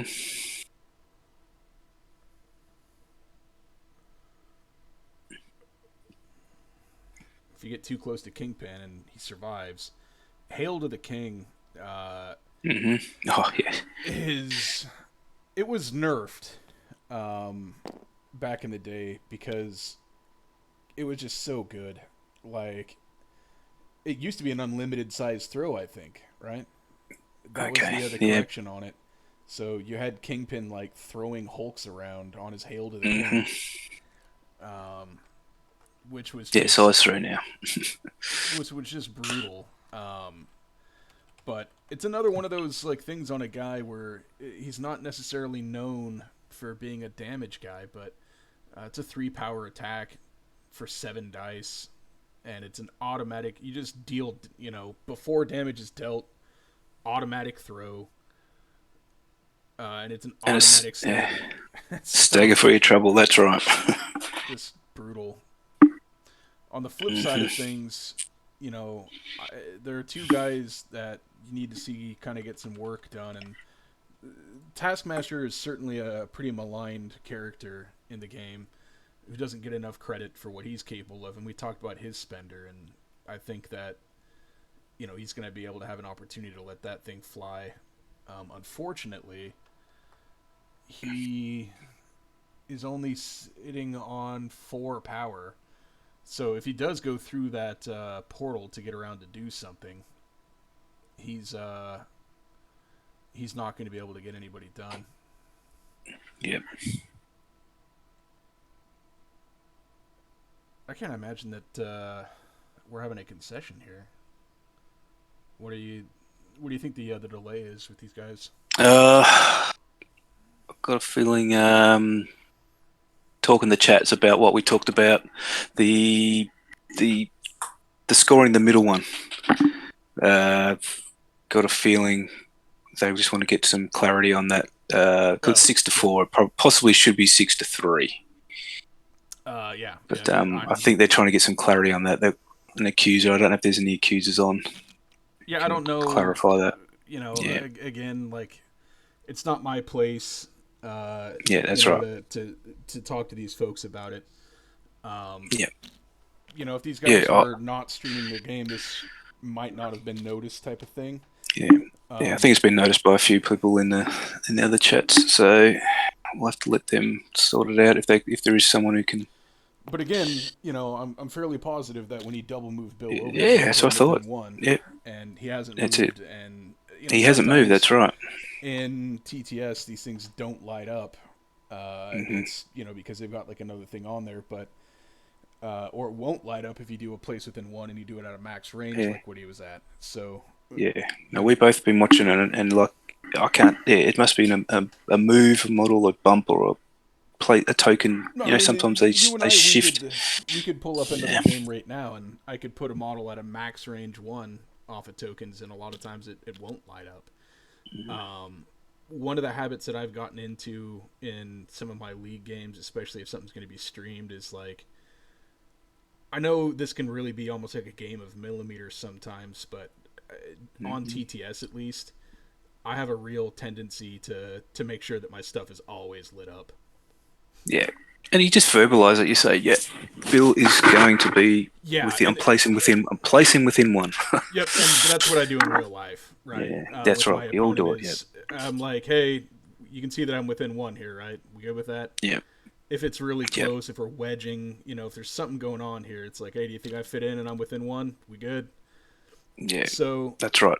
It's even more so. You state your intention in real play because tokens can be physically moved. dude, Accidentally just move a model around. Yeah. I'm always so nervous in real life, and I'm usually like jacked up on caffeine to like a horrifying degree. So I'm like usually like fidgeting and like hands are like shaking Yeah. like I'm Yeah. some 75-year-old hobo with delirium's tremens just shambling about the streets. But Yeah. I it's just something like I knock these tokens all the time, dude. So Yeah. Yeah. like okay, Yes. I'm within 1, right? And it's like I'll go Yeah. walk up to like a map or whatever, right? And it's the ones that aren't marked. Yeah. And then I just kind of like, I nudge something. It's like, you go with me putting this back here to where we think it was. Like, I hate it. I hate it. I always feel so bad. Yes, and I remember knocking off a Damamu once just by just pulling my hand back. I think I knocked a Damamu off the table. It wasn't mine. Did apologise to the young fella. Well, if it's It anything was a like shitty. my models, it would probably like shatter into like 12 pieces, No, right? it didn't. No, it was luckily enough it didn't. Well, it wasn't the best paint job anyway. I think he needed to fix it. So that's all right. Yeah, you're like, oh, it was totally an accident. Like, why'd you tell me my Dormammu looks like shit before you did it? Fuck that guy. Big Daddy dumped on the floor, more like it. Yeah. All right. So I think they're back on track. I don't know if they've come to some sort of agreement, but they're playing on. And Taskmaster's jumped in there like we thought. Who's he going to attack? Could. Just rolled a dice over it. I don't. Yeah. Yeah.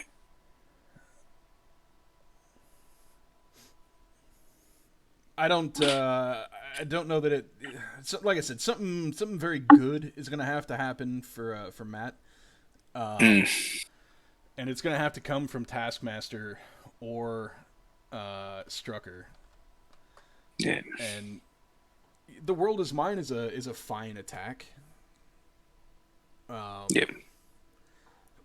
But it's not one of those attacks that you look at and you think, well, that's going to dust a Kingpin. It just doesn't have enough to it. It doesn't have enough meat on its bones, I think, to get it done. So I don't see a way. I think they've got an accuser in here. Blair, your mate Blair thinks in here, mate. Is it Blair Blunky? I think he's jumped in. So I think they're going to have to wait until a bit of an adjudication here. Because Matt could argue, well, I was streaming. Yeah. If Blair, if you're watching or listening, that's my bad, buddy. I meant to actually get on here earlier, but I fell asleep, and funny thing is, like, I ended up getting a work call, and that's actually what woke me up. And then, like, I looked down and I saw a message from you. It's like, all right, I'll be on in 10 minutes. It's like, oh yeah, totally good, man. It's like, and if I had not gotten that work call, I totally would have been asleep and just like missed this whole thing. So, and I'm lucky there because, like I said, I'm having trouble with my Twitch at the moment, and we wouldn't have been able to get this done for these young fellas in their game. But I'm hoping to get my own sort of Twitch going as well. Trying to get, like you said, when you were doing it, just those occasional games. Might try to get a regular night, just local games, fun night. Yeah, those are. You have to have like recording software for that stuff. Yeah, it still works through like OBS. But the setup for it is like completely different. Well, not entirely. but there's a number of people you could talk to as far as Yeah. How to do streaming of like in real life games. But I would say like even if you're just gonna do like the TTS stuff, I think Yeah. right now there's kind of a void for like Australian or Oceania streamers, Yeah. and that could be something that's pretty helpful down there for our Oceania friends. Yeah, it's something I'm looking into with a good bit of time, and try to get it all up and running. All right. Okay, so they're talking it through now. They're talking like what happened in the middle there,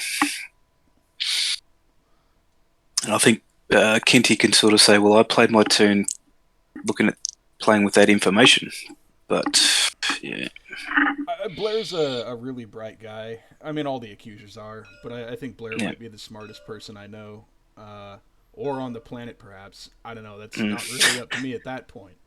But and he also exercises the greatest measure of restraint and judgment of anybody I know, yeah, by far. So him being such a measured and dignified human being, he might just be saying, "Look, guys, I don't know that we can go back this far at this point. yeah, Let's just play on." yeah. It probably need to be brought to the attention straight away. But look, not Like I listening said, into the game. It's not our call. You don't Yeah, interrupt. yeah. You don't No, interrupt. it's all right. Official games. Like I straight up, like if somebody like one of the things that happens sometimes with like with some of these TTS games, and I've noticed it, is people are just maybe chatting a little bit too much, or sometimes even a player will be like chatting. It's like, dude, if you wouldn't be doing this in real life, like, why are you doing this here? Like, this is supposed to be like, a competitive game. You shouldn't be like talking to another person. He's like, yeah, that was a little bit unlucky. Like, well, how does this card work, man? Like, you got your buddy there, and it's like, you've got like somebody that's like playing against like two people. It's like, come on, Mm. yeah. Yeah. Yeah, well, that's the thing. Today's technology, you got people on different chats, different platforms. I mean, Well, look, yeah. I play my MCP matches with one of those little vibrating butt plug things to make all the right moves, like the chess player. Like, got Yep. it. So, look, if they do it in chess, I'm going to do it in MCP. I have I'll have Blair be my plug operator because again, he's the smartest person that I know. So, I make all my decisions based on what the plug tells me to do. Yeah, But I don't think that's cheating because we're not talking, it's very inconvenient for me. Well, I do a good enough job of losing by myself, so you can pretty sure that nobody's helping me. Well, if you want, I can send you a butt plug and we'll hook you up. We'll let Blair take care of you too. No, I don't need that. Apparently you don't want to win that bad. No, my sphincter needs to stay the same shape, my friend. That's it. I'm a winner, Rusty. It's Whatever. We'll give you that. No matter at all costs. No matter at all costs. That's no you. matter the cost, I take some damage in order to give myself an advantage. No healing factor over here, though. Just Hey, you were an army boy, mate. What goes on in the army stays in the army, my friend. Navy. It's not like it's doing Navy. That's Favors. It's even worse. It's even worse. Hopefully I'm not we'll doing just myself any favors by correcting you. yeah, we'll just try and hope these guys sort this out like amicably, and we can get on with it. I know everyone's probably don't have many people listening in, but it's not riveting whilst nothing's get going. It is like I think Ryan's right in the plum seat here. Even if we take a point off Kenty, he's still going to be struggling. He's really putting the foot down on the neck. He's realized he's got a real good situation here. He's like, wait a minute, I'm also missing a point here. Yeah, this game's looking very good for me. I'll just step down a little bit harder there.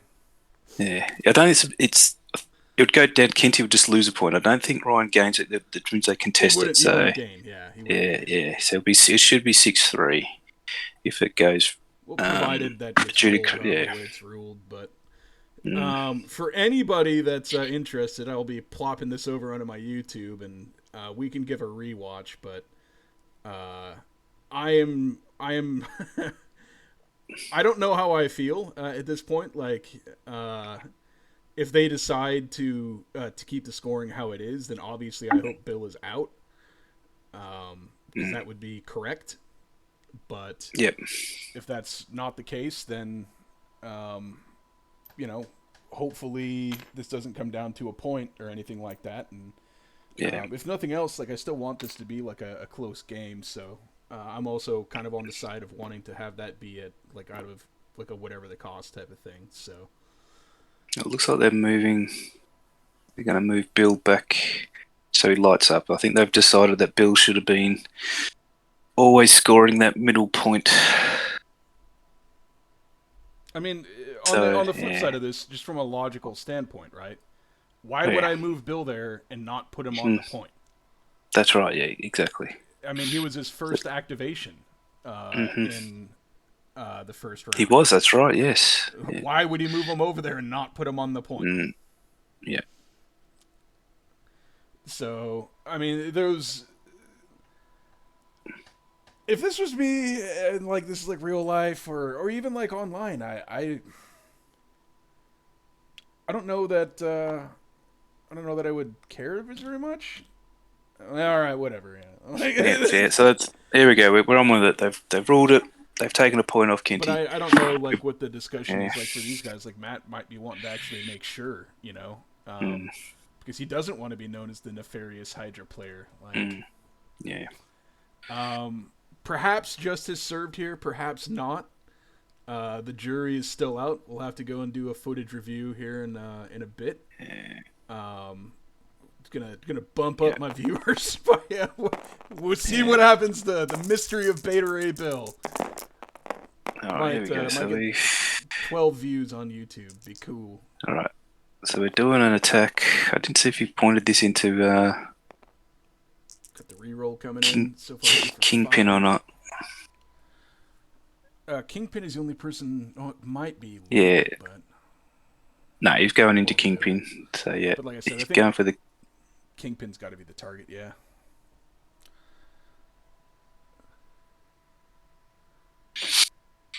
Yep. So he's going for the. Yeah, went after Kingpin. Just 3 on him. Does he go for the kill? Or, no, now he's got the problem with Luke Cage. So. Yeah, but I think the card's going to happen anyhow, so you just go for it. If he's going to pull it out, he's going to pull it out. Yeah, here it comes. So, into Luke. Good offensive roll. If you can... No, that's not a good offensive roll, excuse me. A little bit look at this. Yeah, that flubbed up. Kingpin it's a 4 into 3. Kingpin is perfectly fine with that. Okay, so that one went into Luke. Yeah. Well, actually, he didn't play the Heroes for Hire, so no, that's still... I thought he did, but maybe I missed it. Yeah, so he's doing for the roll to try and get out of there.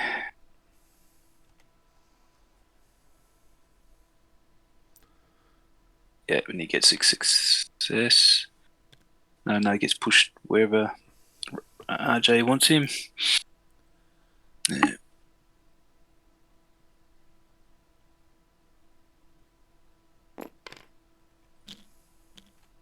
So if you see right there the way that he kind of got placed on that, he didn't go this full distance off of the what do you call it?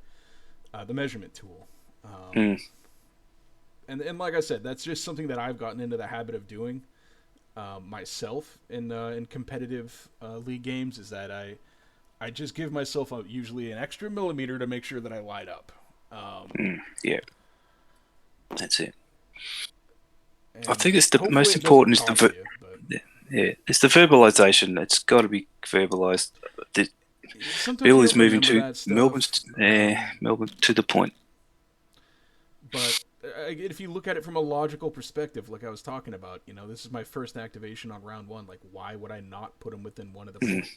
That's right, yeah. And that's the other thing is, like, if the researcher moved on round 1, Bill had to be within 1, Mm. right? So Yep. there's all the signs that are kind of pointing to Bill contesting that because again, Mm. Hood wasn't there and Claw was Mm. opposite. He's only got 5 models, so it's just not possible unless they screwed up round 1, which they didn't. I am feeling more confident in my initial thought. Yeah. What a Here we go. controversy. Kingpin into Strucker. That's a pretty decent offensive roll there. So yeah, that's Yeah. 5 into 2 there, takes. and now we got the throw coming as well, And the and a the stagger. stagger. He's got the moves like stagger. Mm. Let's see, who does he want to go and chuck the struck? I don't know. You just go brick him into that building. Yeah. Yeah, that's it. That's all we can really do. Well, it has to be away, or is it omnidirectional? If it's omnidirectional, you just brick him into the building and then hit him again. Because he's got a no throw short, so it could be wherever he needs it to be. I just brick him into the building and then pick him up with my my normal throw. Try to brick him into the building, see if he'll burn brace for me, and then I'll hit him again with Hail to the King. I think he's caught the Hydra troopers, so. Oh, okay. Is he still going to be within range for King hailing? No, maybe. No. So the Hydra poopers have shat themselves and they're gone. Off the board they go. Yeah. Meh, they weren't doing anything anyway, so. That's right. Yeah, with Skull down, they're just. You think of like this and like in a thing, it's like, oh no, the leader's been injured.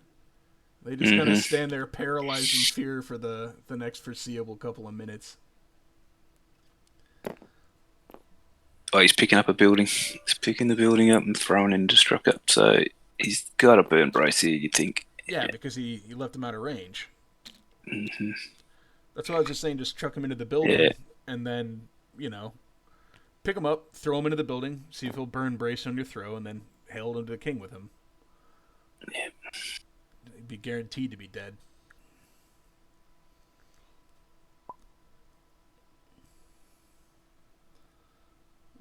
They might have invited Blair into the room.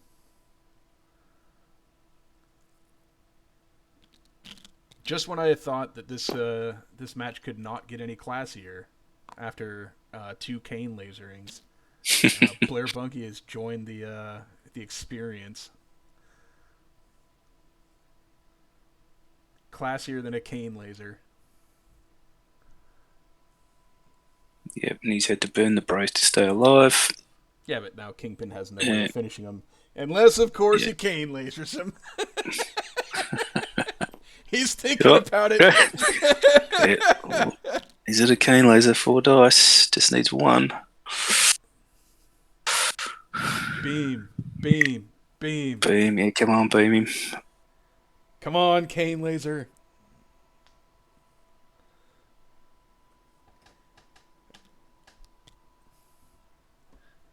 Or you could do the typical criminal syndicate.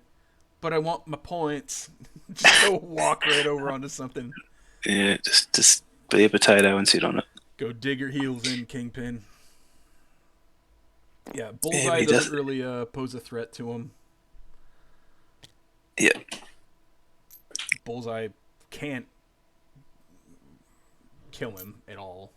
Well, I mean, he could, but it'd be a bizarre set of circumstances that would occur in. Strucker could, now that there's been a little bit of damage kind of initiated into Kingpin, Strucker might get some work in, but again, Heroes he could get his big, sitting there. Yeah, he's going to do the big attack, which will she'll give him a heal, and but still the damage of damage as well. Yeah, I don't think they always. Is he going to? He's got it. Measured it out, and he's in within range. So yeah, bodyguard. He's going to bodyguard. Yeah. Or I guess the correct term for this would be the taunt, if it's what we kind of in the MCP nomenclatures have agreed to these. It's the the honey badger Luke Cage style of Hmm. bodyguarding, not the correct bodyguard term of the Okoye. Uh, Holy crap, Captain America Steve Rogers style.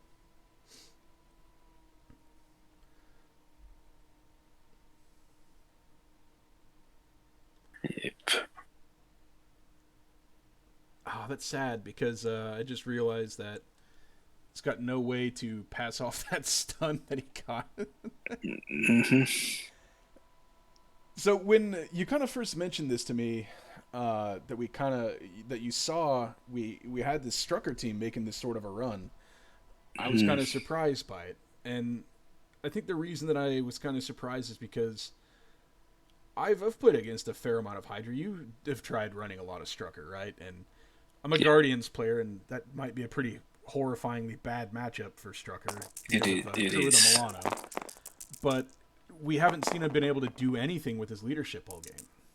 And Well, that's a he's a very good big hunt. attack, though. Yeah, no, it's a huge attack And no with the reroll. blocks. No blocks for Kingpin. So that's 6, no For Luke, blocks. yeah, that's going to be on to He's Luke. got he's gone. Oh, that Luke. So yeah, Luke Luke is has out. basically just been one shot off the board twice now. Yeah, yeah. Well, he's not there for his good. He's not there for his good looks, man. He's just there to Yeah, stop but you you don't expect attacking the Luke Cage big. to get freaking one Yeah, shot twice. I yeah, mean, yeah. And that healed up Strucker as well because of the attack. That's not bad. But it's not giving him anything though. He's still in a position that he's not scoring anything other than 2 points.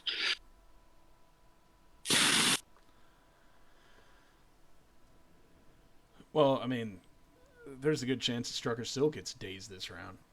You've still got Claw and Hmm. Bill to go.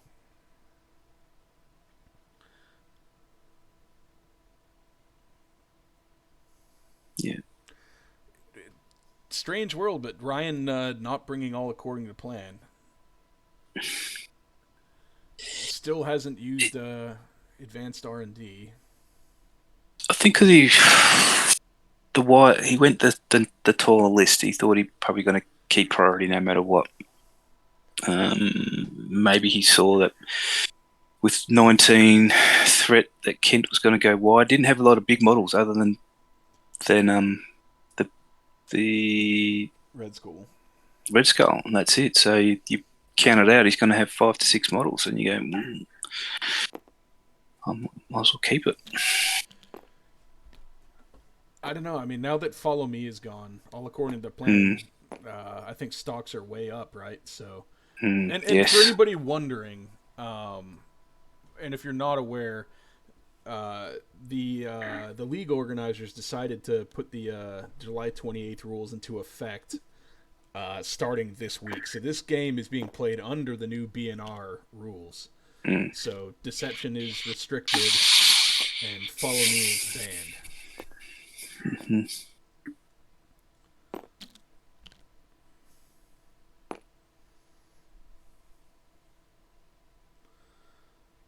See if we can have Claw do something a little bit flashy. I've been wanting to see Yep, it here we all go. game. Chlora Destrucker. Here we go. He's probably just looking to build some power for next turn here because he's this.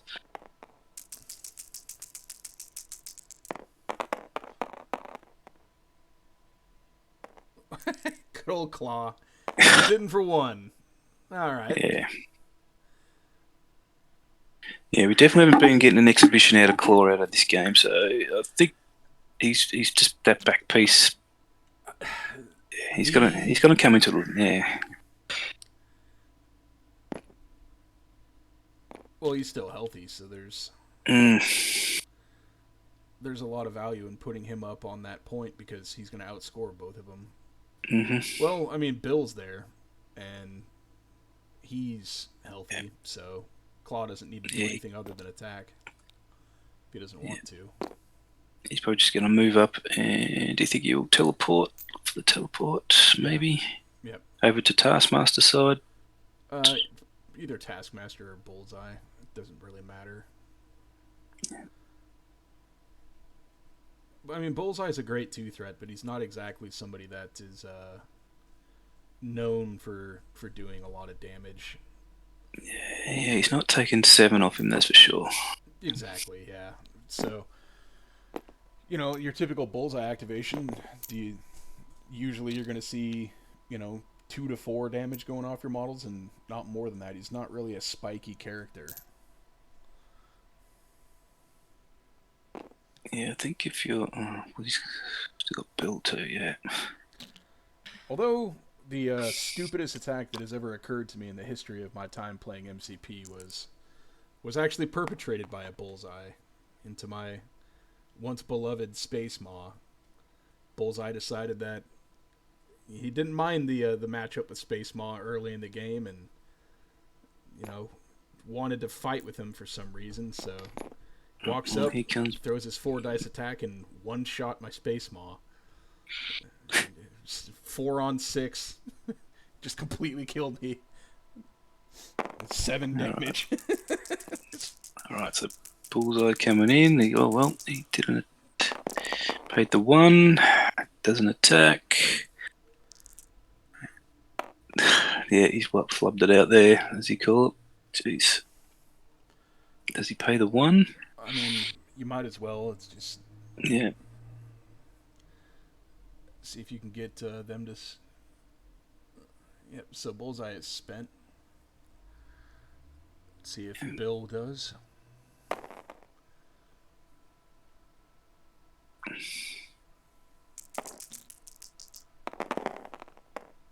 Now this is into Hood now, it looks like. Yep. Looking just to flip him over, no matter what. Yep. And then he's going to disappear. Unsuccessfully. That's not good for Matt. Right down next to Yeah. Yeah. So they can double up on that point. And Bill probably just needs to move over to the other one. Or move on to this one and throw one of them off. Well, he could just he could. I haven't got the power to do it, so. Yeah, I might as well just leave Taskmaster on the health that he's got. So if I'm Bill, I guess I just take my teleport, go get Taskmaster next round, throw him into something, do that last damage onto him. Although, I don't know, Taskmaster's not really much of a priority. So you might as well He's just going give for the him this teleport. round. Yeah. Might as well just give him this round. No, he's just going to go over there and just. Yeah. No, we're still on Bullseye turn. So he decided to try to get out of it. Yeah, yeah, we're still on Bullseye. Well, that's good. Yeah.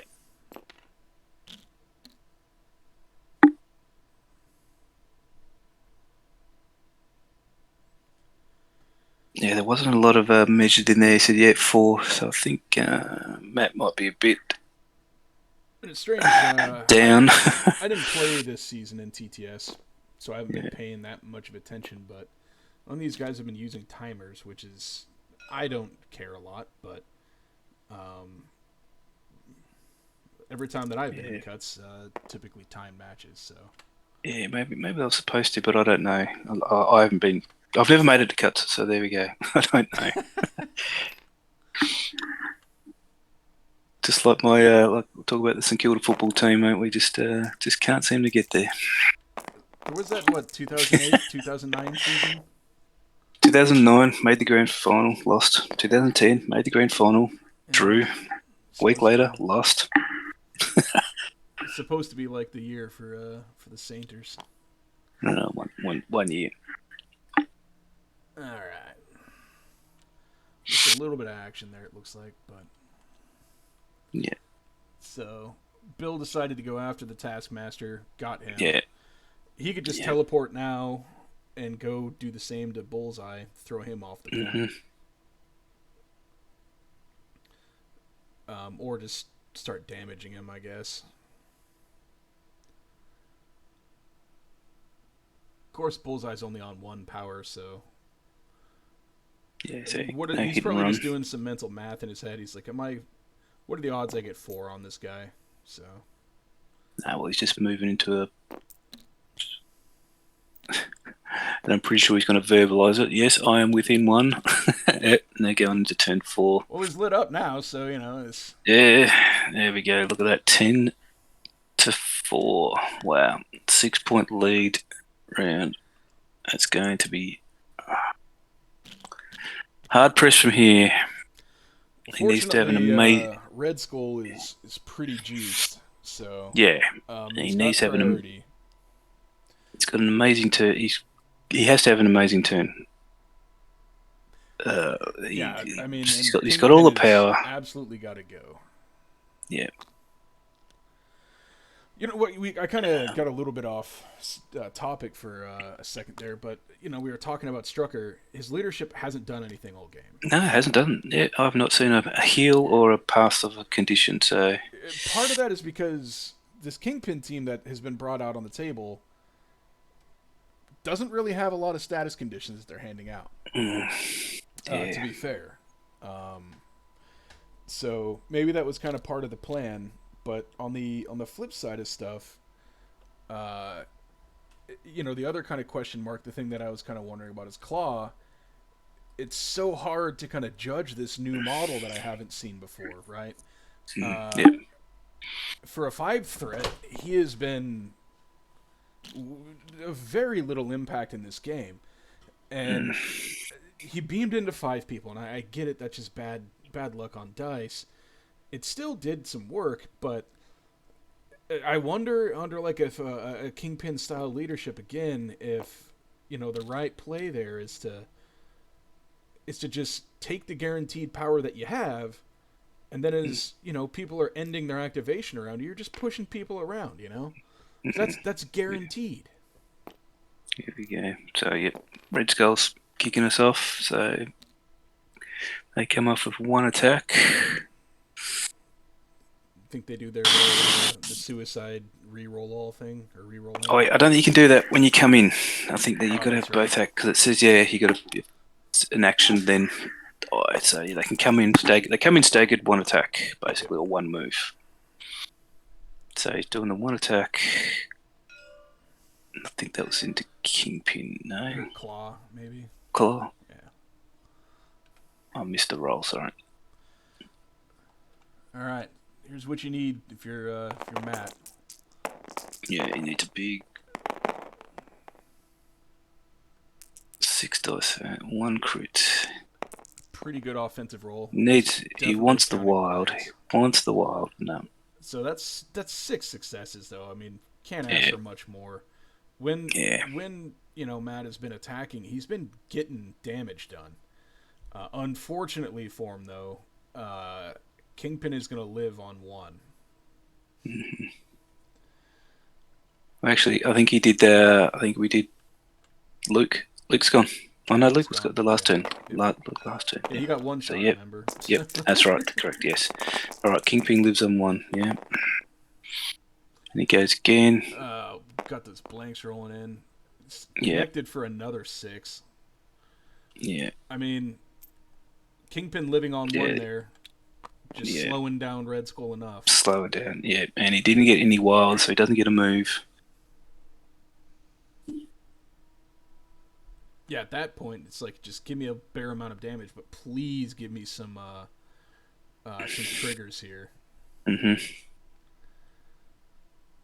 So again, like, I feel like it's Claw time, right? Because just try to get lined up. Just get Claw powered up. And whenever these models are activating around them, just start kicking them off the point.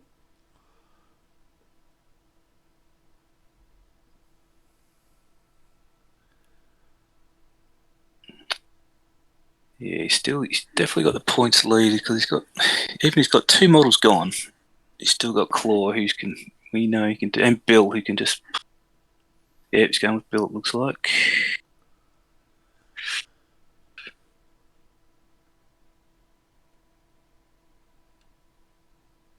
You got one side of this game where there's just been like volume of attacks getting some work in, and the other side where it's just been he's had these really big spikes. Because you look at the health of these Hydra characters now, they're all on 0. So it's Yeah, they're all injured though, except for Bullseye. So if Matt can just keep the game going, but he doesn't want to lose too many points because it's 6 points he needs to. 1, 2, 3, 7. This is, I would bet, probably going to be a 3-point round for Hydra. Yep. Not or yeah, probably So a they'll go 3-point to round 7. for Hydra.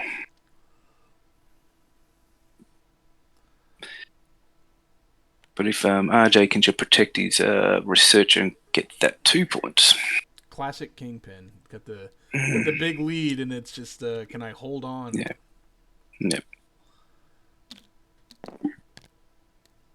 And again, like if you're playing in a live tournament, right? And we've been here for a while, and 2 hours have been. Yeah. This game's done. This is live tournament. Yeah, we've wrapped up. And this is, we're on to in the my next opinion, game. the real power of that Kingpin leadership is that it's you get up to these early leads, and time flies in real life. Yeah. Yeah, I found that with Hydra too. If you get that world domination and you get that extra point, bang, and like you said, you've got that 1 point could be enough to win your games. Yeah. Because they're very similar sort of play styles, I think. Because with Hydra, you do want to get onto your points, get that lead, and just hold out. And heal off. And that's probably when with Strucker, because that's when later in the game you're giving off your... Like, he's got plenty of characters that can give off conditions and heal. Geez, Claws. Take the dog again. That's amazing. And Strucker is blocking 3. Yeah.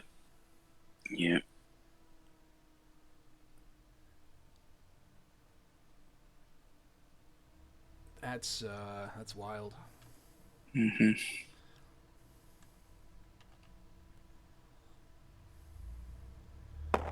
Oh, and he went marked for death, I think, into... into 23. Yeah. Blocking 1. 4 successes.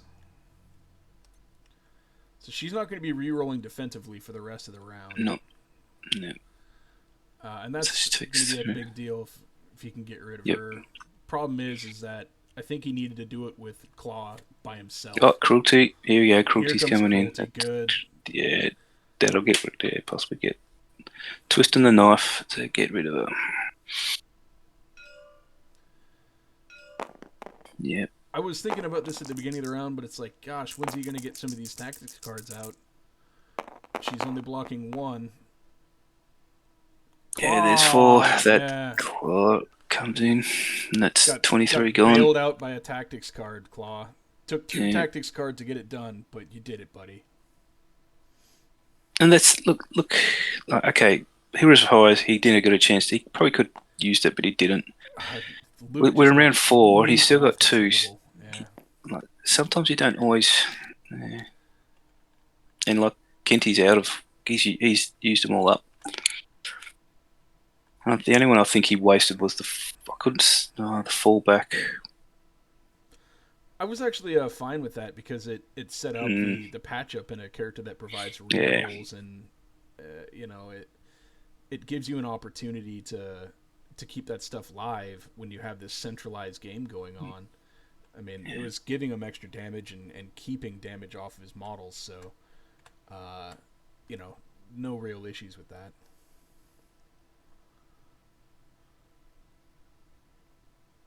All right, so I think he has to. Does he go with Zemo to try and get rid of Bill, or Taskmaster? I mean, that's going to require a lot of work on that guy. He's still got friggin' 5 hit points left, and Bill is just he's a load. Yeah. Well, he's going into Hood. Yeah, I think Hood's a good target here. Again, the only problem that you're going to run into is you're not going to daze Hood. So he's doing a charge. He's going to do a charge. I can guarantee you Hood's going to be paying for an invisibility cloak. No? Yeah, no. Yeah, Yeah, he oh can't. yeah, Yeah, he can't take that attack. Yeah. yeah. Okay. So invisibility cloak coming out. This will allow Hood to count blanks and uses Mystic Defense, which is why he's now rolling 3. 2 crits for Zemo. 3 He gets blocks for Hood. Well, he must have paid all his power to Master get Swordsman. yeah, and there comes the Zemo roll. No, 5. So blocking 3 Blocks it. takes Takes 2. 2. An It invisibility surely. cloak. Now he's gonna swap over, and there's Yep. almost a. I mean, Yep. Look probably at a that. less than 5% chance that Zemo spikes him out hard enough to get rid of him. Mm-hmm. And again, like, just Hood. I think Hood has been probably the best model for Ryan's team. He's tanked a lot of damage, and he's probably done the most damage, and he's threatened Red Skull the most. Here we go. 5. Using the Master Swordsman. He's going for it. It's not impossible, but look. Ooh, not for that roll. He needed. No. So rerolls the 2. So looking at 2 damage. Oh, there's 3 damage. Needs this. Needs this. Yep. So that's 6 into 5 down to. I think he's got him. 3. Yep, got him. Wow. 6 into 5 reduced. Yep, done. Huge. There was that 5%.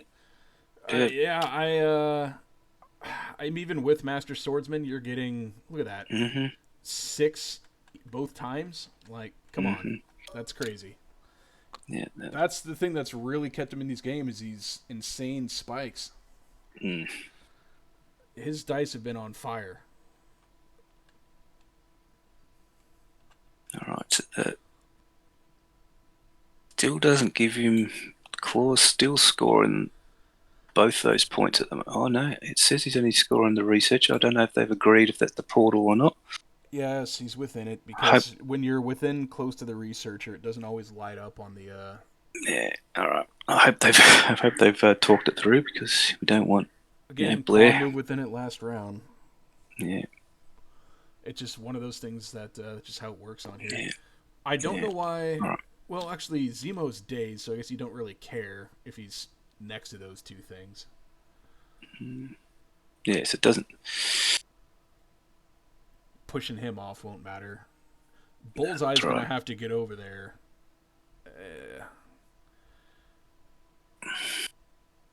I don't know if he's going to get 3 points this round because he has to get rid of Claw.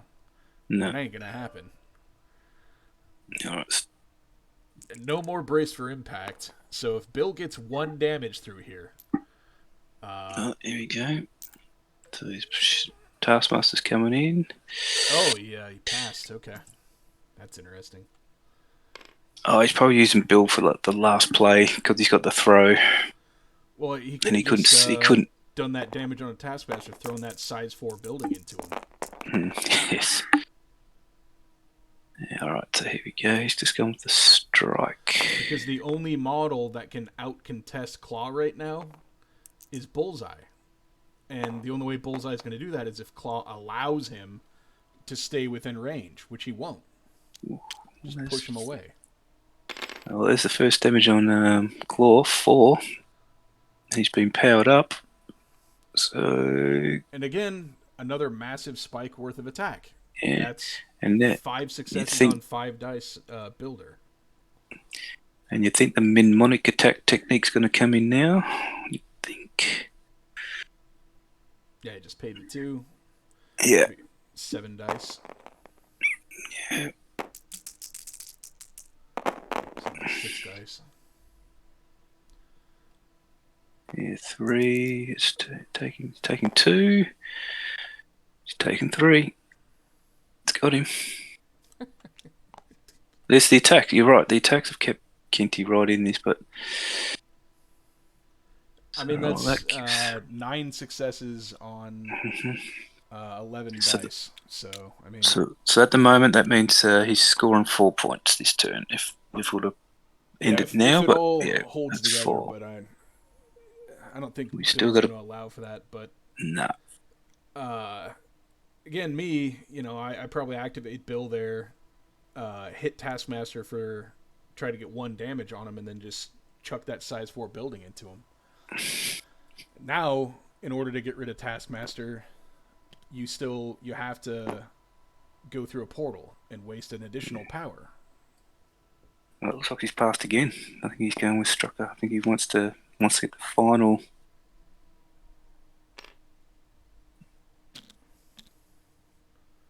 Yeah. I think he's going to concede that he's given up 4 points. Interesting. Maybe he just didn't want to give up his healthy model too easily. It's really good placement by that Zemo there. It's going to make it so that Bill can't reach the size 4 after going through the portal. I mean, I know the reason that he placed the Zemo where he is so that he can get the researcher and the portal, but it is really fortunate placement with where he's at because, yeah, Bill's not going to be able to reach that size 4 building now.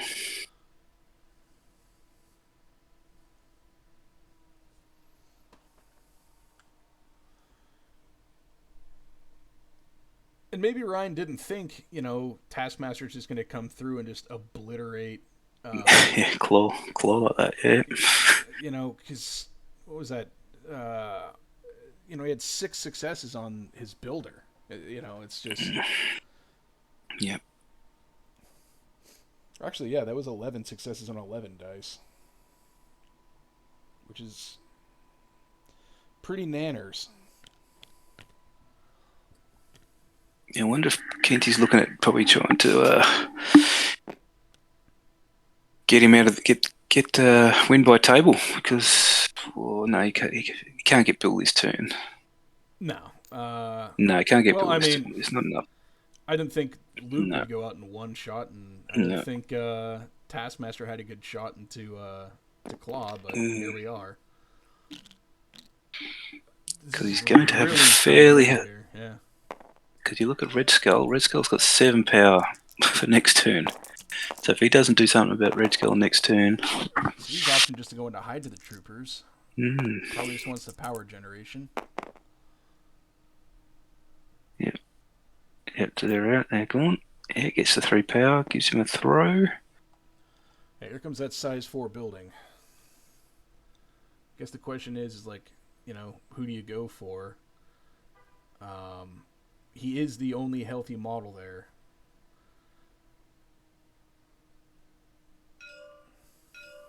No, Zemo. Zemo it is. Wear a size 4 Zemo. Blanks out, he's gone. No, he survives. Oh, good defense. Blocks 3. Yeah, it's a casual 3 blocks. Yeah. And that's it. That's the round done. So Well, no, you still got 2-12. Oh, Bullseye. Yeah, sorry. Jumped in the gun. Well, Bullseye could. He needs if there's room there. He needs to get to the center of the board. Yeah. Yeah, he's trying to. And then he needs to get onto that researcher. So. Yeah. Probably. Yeah, he's just going to do that. Not a hit and run. Just a move. Yep. Cancels that out. Well, he can't hit and run. He couldn't afford it. No. No power. Well, I guess I was right. I predicted 3 points for Hydra, and that looks like what we're going to get. Bullseye will cancel out Bill, and then he'll win the center point. Actually, they only get the 1 point. Yeah. Yep, 1 point. So that's it. Guess he's going to try to choose violence from here on out.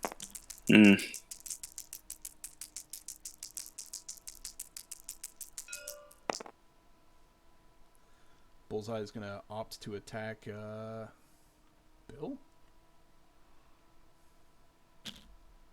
Yep. Yeah, that's all he's all this. Yeah. I mean, I feel like all you're doing is power. Well, he's going to get 4 power stun next turn anyway. So you can't take a bleed. Well, you just throw an attack into him and take a power away from him by making him spend for the yep. No, still puts him on 3, so his throws are online. That's fine. I mean, he doesn't really have anybody to throw. No, they're going next turn. They've just decided to take. Kinty's taking the point, and we're going into next round. 5-point lead. But we've got 3 days model on the criminal syndicate side. Yeah, that is that Luke Cage loss was just massive. I know the Claw days was something. I think the Kingpin thing at the time that it occurred was fine, but that Kingpin days doesn't happen if Luke Cage is around with heroes. You see what I'm saying? So at least it doesn't happen that early, and that could have been the difference in keeping Claw around. I just wonder if he just misplayed it, forgot about it, or just I don't know. He was waiting for something. But he was waiting, to try to get an attack split off, and he just got dunked on. There's nothing you can do about that. These were freak attacks. Yeah. I mean, what was it? 5-on-4 or 4-on-4, and he's taking 5 damage. It's like after factoring in damage reduction. Like, okay. That was So, and in the first round, he took 5 damage on the first attack that went into him from a model. I can't remember exactly who it was, but it was the first round of the game, and he's taken off of a builder 5 damage. Here comes the claw beam. We're looking for. God, he's been all about this beam. I just don't know. 7 dice into 5. I mean, you can do it twice. Well, he's going to Zemo, I think, first. I feel if he doesn't get rid of Red Skull here, that could be it, because Red Skull's put all the power in the world to do what he wants to build. Can Claw finally get his shit together? Not really. Not really, no. We've got 3 into 2, takes 1. Jeez. Yeah. Poor Claw. Still hasn't rolled a wild. This is not a very good grand debut for Claw. That's right. If there's a marketing campaign. The jury is very much still out on Claw. Alright. Not sure he rolled 4. At this point, I feel like Ryan's probably going to want to try to reset TTS, try to reset the dice algorithm and whatever's going on in there. Claw's alive!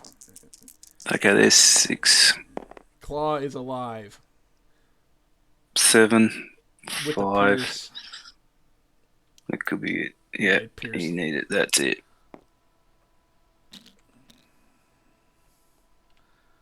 See you later, Dead Skull. Yeah, it's come back. That's it. It's still not quite anywhere near equal. I know you got some homerism going on for you there. Claw has been miserably underperforming. That was the first wild he's rolled all game. But that was absolutely huge. It was the model that he needed to get rid of. Now we can actually beam these two. Yeah. I think there's a possibility that he could get Bullseye. I don't think Strucker goes down. Yeah. Strucker's got a fair bit of health with the reroll. But there is Bullseye's going to be rerolling too, but it's a 7 dice attack with a pierce. So There is a world where Bullseye gets dunked. And go into the Bullseye there. There's 3. Can he get his wild? He did. Yeah, 2 wilds in there a it row. is. So that's going to be 2. 4. Or 3. So Or 3 3. going through. Yeah. Probably Strucker. Yep. So here's the one where he needs to get the 4 damage, in my opinion. You got to get the healthy model out of there.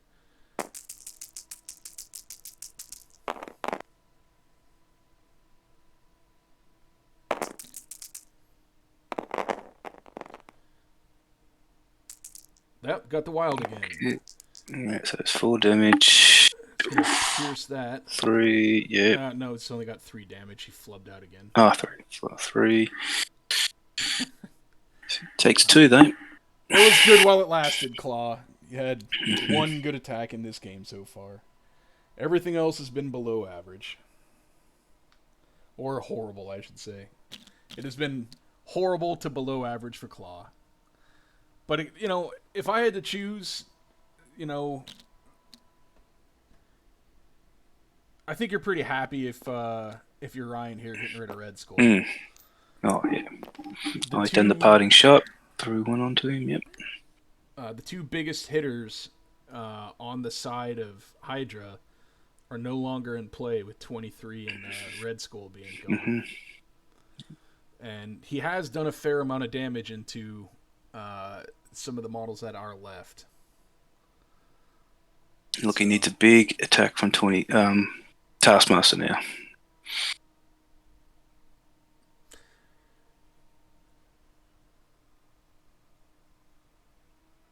And you're going into Bill, aren't you? You've got to try and get rid of Bill here. Yeah, I think he's got to try to pour everything he's got into Bill. So it's just getting dice dependent now. What do we got? Righto. Yep, here we go. Taskmaster is mauling people this game. He rolled 7, so that maybe he's done that into Claw. 6 successes on 7 dice. Oh, okay. Yeah, he went into Claw, yep. So Claw's going to take 4. Oh, that was from Strucker. That's what he's done. Strucker. Oh, yeah, Strucker. Yeah, Strucker. Yeah. Okay. Yep. And now he's doing it again. Yeah, 7 to... Another massive spike for Mr. Kent. Welcome back to reality. That's a bad roll. 2... Oh, and he blocks it, so Claw lives. Claw lives. Oof. So, does it do him any good to just have Claw just push him away here, though? I mean, I think I would, because it'd ruin his action economy for next round, if nothing else. Yeah. And if he's already attacked Claw with Strucker, he'll probably attack him with somebody else. So if you don't spend that power now with Claw to use that sound barrier, you might not ever get a chance to use it. You know what I mean? Yeah. Is he going to do it? It just feels crazy to me because you think that would be like his most appealing thing. He's measuring out.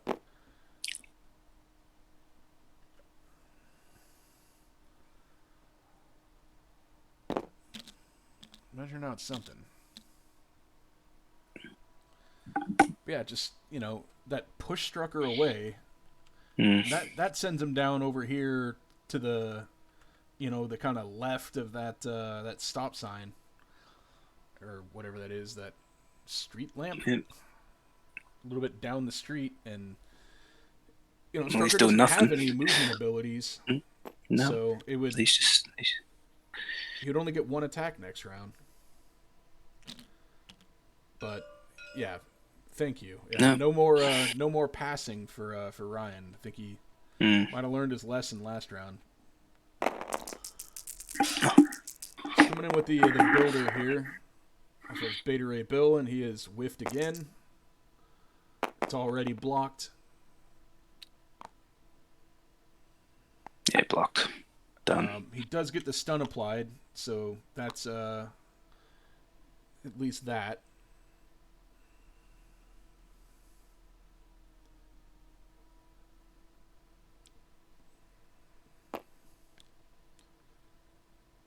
Yeah, does he want to?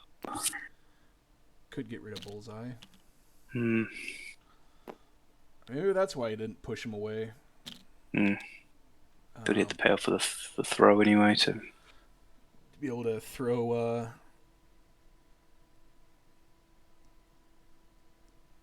him into Bullseye down there. Maybe finish him off on the cheap.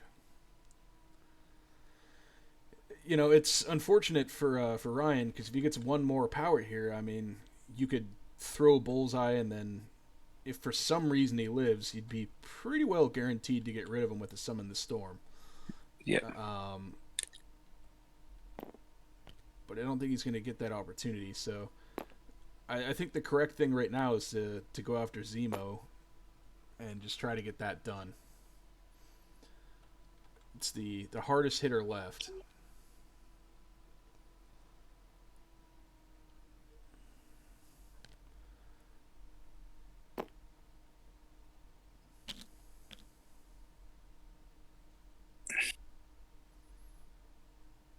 Well, that's it. He's only got 2 left on Zemo.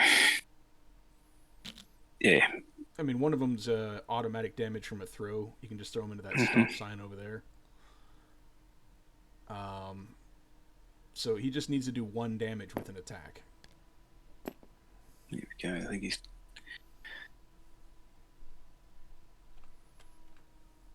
Yep, here's the attack. Into Zemo. Did he pay for the. I think he paid for the Master Swordsman, so he gets to reroll all. Doesn't matter if you're only hitting for 1. Oh man, that's blub. There's the RJ. We've seen most of this game. This is getting to be really bad. 1 damage is all he freaking needs. And that's what you get for your trouble. Like, yes, so he's going to throw Strucker through him into through himself into Zemo. Into Zemo, yep. And hope that he gets get Zemo the on 2 damage. Yeah, damage there. I mean, he's correctly realized that, you know, Zemo is the biggest threat, and he has to go. You can't have all, you know, 3 activations left with rerolls. The fact that you can't even get 1 there, though, is just... you've got to be annoyed at this point if you're Ryan. I'm actually annoyed for him, but it is what it is. And if you're Matt here, it's like, you know, if I get Zemo here to live, he's definitely in the driver's seat. Yeah. There we go. Needs at least 2. I think he's got it. Yep. He blocked it all. Blocked it all. He blocked it all and then some. Like a boss. Flex. 3 blocks on 3 dice. Still has 2 crits to resolve. So potentially 4 blocks on 3 dice. Like, yeah. I don't know what more you do there if you're Ryan. Like, I think his attacks have gone in the correct order for the most part. He's done okay with the target prioritization. I probably would have done some different things activation order wise. For example, like using Bill to get after Taskmaster with that size 4 building before he could get into the fray. He gave Zemo with the Master Swordsman, which he did not need. Does 5 hits on 5 dice again. So down to 3. Oh no, that's right. He was going after. I thought he was going after Billy Boy. No. Claw's gone. Yeah, he's going for the table. Even if it's not this turn, it's next turn. Yeah, who would have known that leaderless Hydra was so amazing? Look, it's the amount of dice. If you've got 6 characters that have got everything, got the 2 rerolls. These rerolls don't even matter if they're going to hit 4 and He has 5 been and rolled. 6 every single time they roll He, dice. Like he he has rolled exceptionally. Yes, I'll give him the that. Here we go. rerolls. 50% of the time I do an extra damage. It just doesn't matter. You're Look at that. nuking people off the table. All right, so yep, it's just a one reroll. Thanks. Coming in with 4. 4 on 5 again. Bill will take 1 and spend 1 to reduce. Bill is. And he gets the stun. He gets the stun. He gets the. There we go. The first time the leadership's worked. Oh, he doesn't get the bleed, but he gets the stun and he gets the heal. It is Yep, no that's longer leaderless Hydra. Yep, it has actually worked.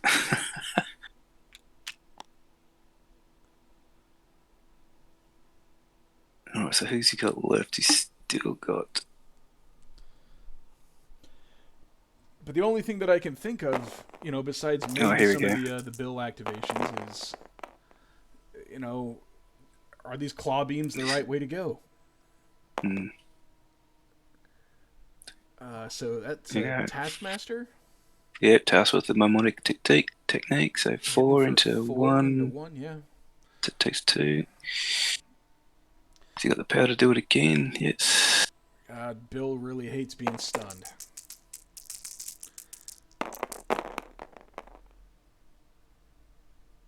Oh.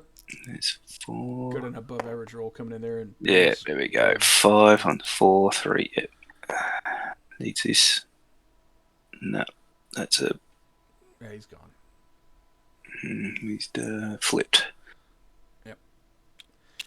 So what makes that really big is the fact that Zemo's just there, right?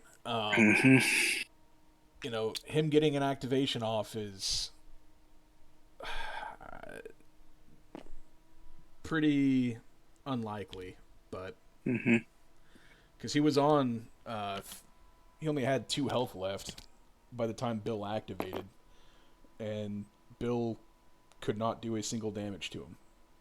Well, he did 1 damage and then couldn't do another one because he did damage. No, he didn't do any damage with the throw. Yep, that's right. So Zemo blocked all 3 like a boss. So Bill activates into Zemo and does 0 damage.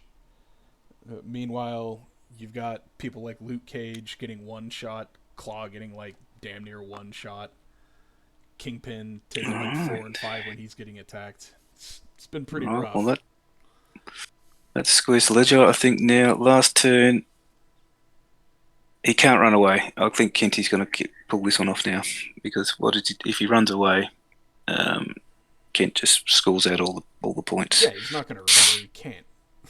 Like there's nothing that can be done. He's been nuked off the board by MCP dice. The Bullseye being able to live and remain healthy is a very big deal because he just moves last and he perfectly put the researcher in the middle there. He scores those 3, so so that's perfect. Putting that right there means that the Bill has to move first onto the point.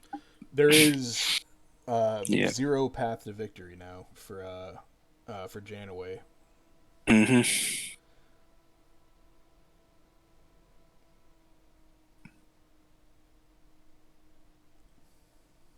Kent, he's one of those guys who can just pull a victory out of the jaws of defeat. But the problem is that didn't have anything to do with anything. It was just dice, right? Dice.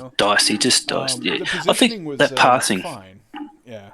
Yeah, that passing I think might have cost Janaway when he had Bill ready to. Yeah, I think so too. I think he gave him too much of a window, and he could have.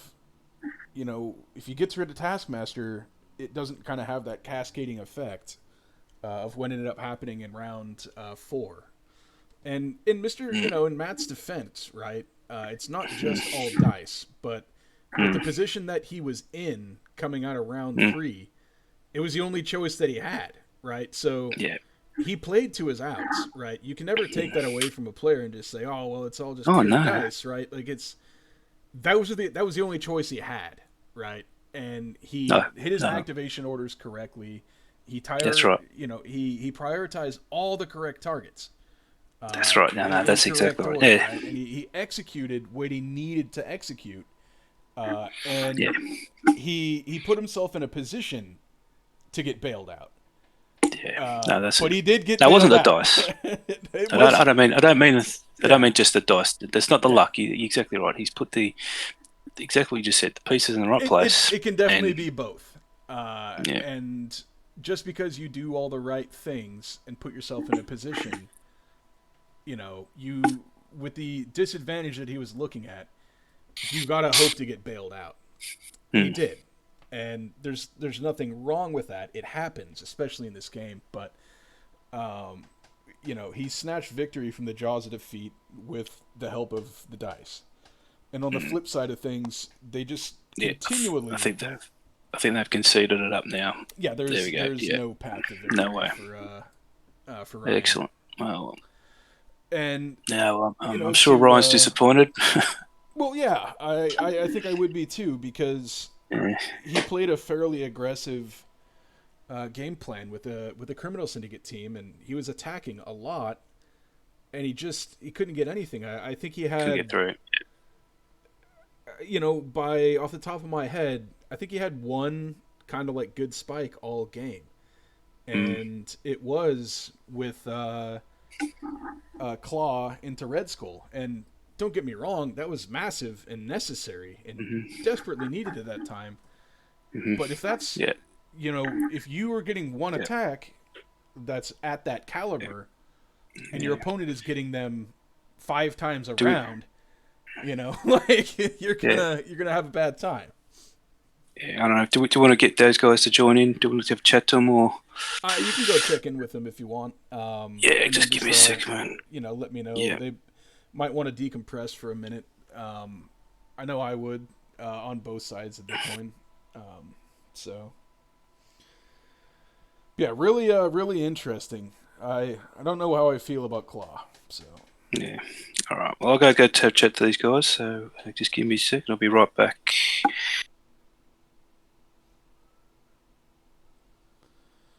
yeah, to anybody out there, kind of maybe paying attention or watching, I'm not again trying to take anything away from Mr. Kent, and uh, it's just been a really interesting game to where these guys have kind of played to their outs, and you have some more of the familiarity with the criminal syndicate, uh, at least on my part, and not seeing a lot out of the Hydra leadership, and you're kind of wondering about some of it, and sometimes that stuff doesn't matter, and sometimes you do have to just play to your outs, and that's exactly what happened, and it worked out for him. Being able to look at the model count that he's got left at the end of this game, you could fairly comfortably say, like, against a criminal syndicate team, that you would expect to see, a few models gone, but this wasn't like a normal criminal syndicate attempt on Ryan's part. He could have played a lot more control oriented, but he kept having these kind of like ripe looking attacks lined up for him that just were not working out. All the way from the very beginning of this game with a beam into 5 models from Claw, 7 dice with a Pierce, and I think he did a cumulative amount of like 3 to 4 damage. So it's pretty rough. The cane laser. Bless that beloved cane laser. It not being able to get really anything going there, and beaming again with Claw and not getting anything, and then beaming again with Claw and not really getting anything. It's like, I don't know if I regret that stuff too much if I'm Ryan, and I don't know if it's fair to be too hard on Claw for that, because again, it's such a juicy thing. But if you just were to look at this from like an outside perspective, or just come into this now, it might make some sense, but just not like a normal criminal syndicate attempt. And really interesting work done by the Hydra team. I like the build of the roster. I do like, his tactics card usage. I think it was all done well. Um, yeah, just I wonder what the plan was for advanced R&D. If Rusty comes back over here, I think that'll be one of my questions. And I think one of the questions I have for him was what was a plan for advanced R&D, and what he was kind of thinking about as far as the what was it, round 4 activation, maybe round 3, where he had Bill down there next to Taskmaster and ended up kind of passing. For Matt, I'd just be really interested to see, what he was thinking as far as like a player like going into like round 4. Wonder, if he's gonna kind of just be like, I just played my outs and the dice got me there, or no, I was actually fairly comfortable with where I was at, right? And like that would be that. I'm going to be interested to see what his perspective on all that might be.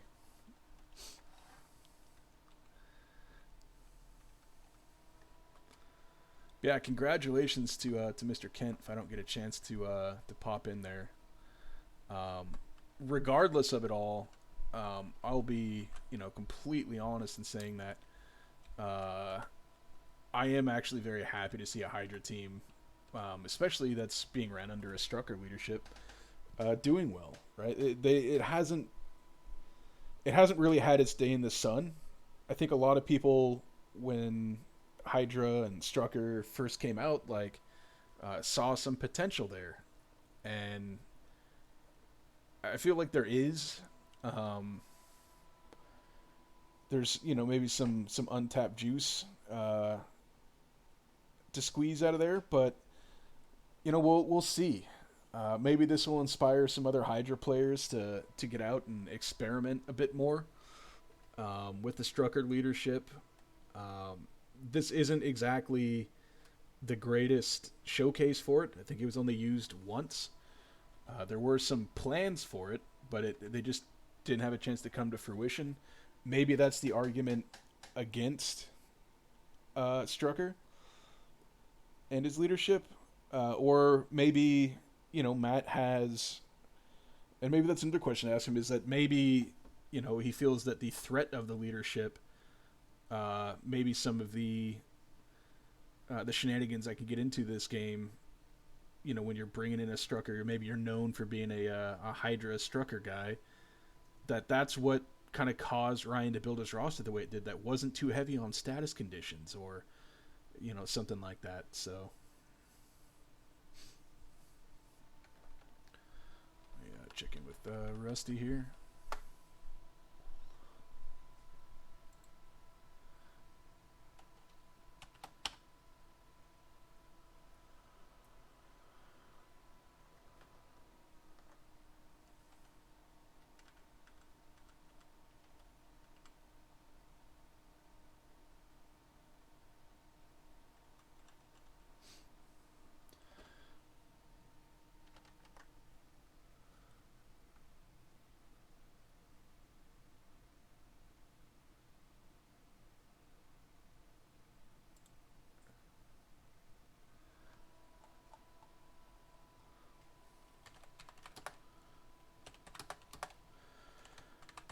I'm actually typing this out right now, but for anybody that's in chat, I guess now that I've actually got a second, I am not like some sort of like an interactive dude. I'm usually too busy running my mouth, and I don't pay attention from OBS. I actually like to sit in the room. So if I missed anybody chatting or asking any questions or whatever it is you guys might be talking about in there, I don't know, man. Just try to keep the stream of consciousness running, and hopefully it's not complete drivel or nonsense. So if I missed anybody saying anything, my bad.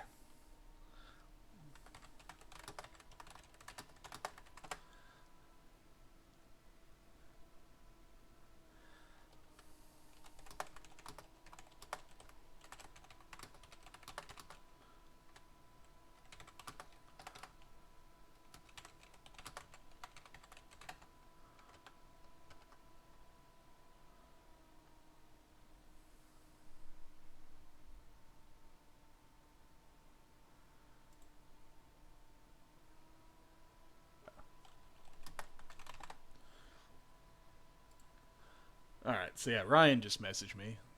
So I'll go catch up to these guys. Oh, looks like I missed him. Okay.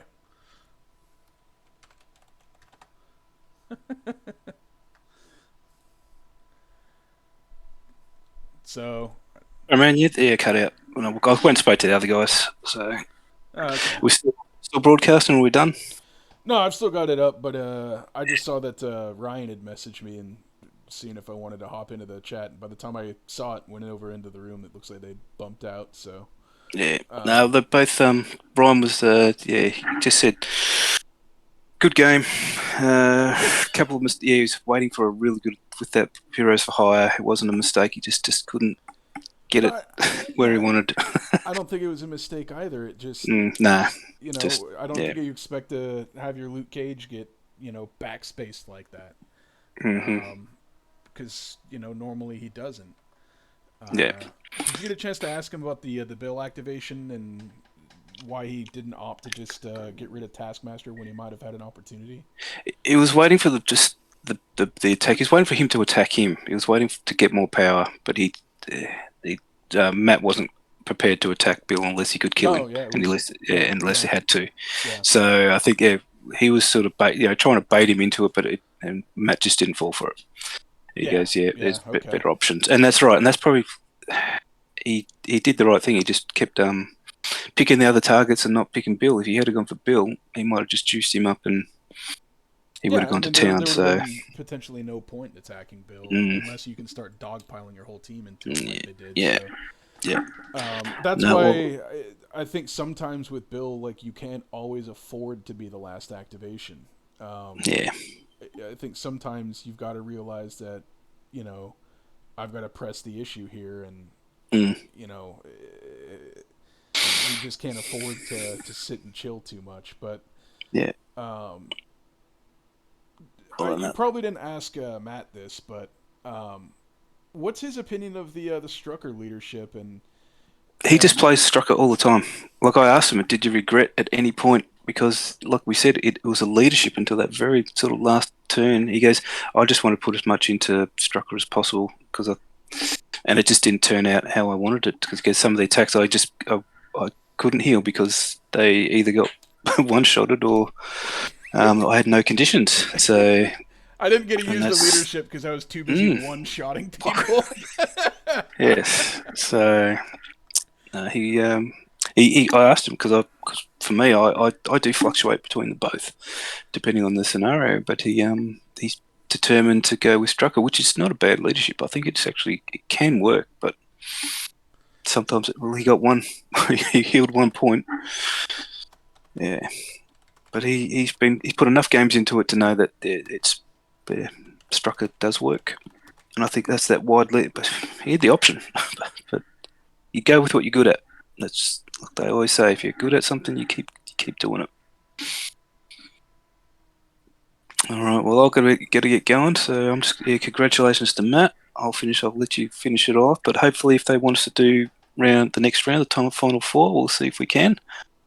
I'd like to be some more adventures in Strucker Hydra. One of the kind of closing thoughts that I kind of had was, like, if nothing else, like, despite this kind of working out a little bit weird for Hydra, like, the fact of the matter is that this is probably one of the more successful anybody's really seen a Strucker Hydra player be that I've been aware of, right? So this might inspire, some more of the other Hydra players to kind of give Strucker a little bit more of a look. Now, this isn't exactly the right showcase for Strucker's leadership, but since you've kind of played with it a little bit, I mean, do you think there is much to it beyond maybe obviously what we saw today? I mean, is it worth messing around with, or just Red Skull? You look at the two splash characters he had, 23 and Bullseye.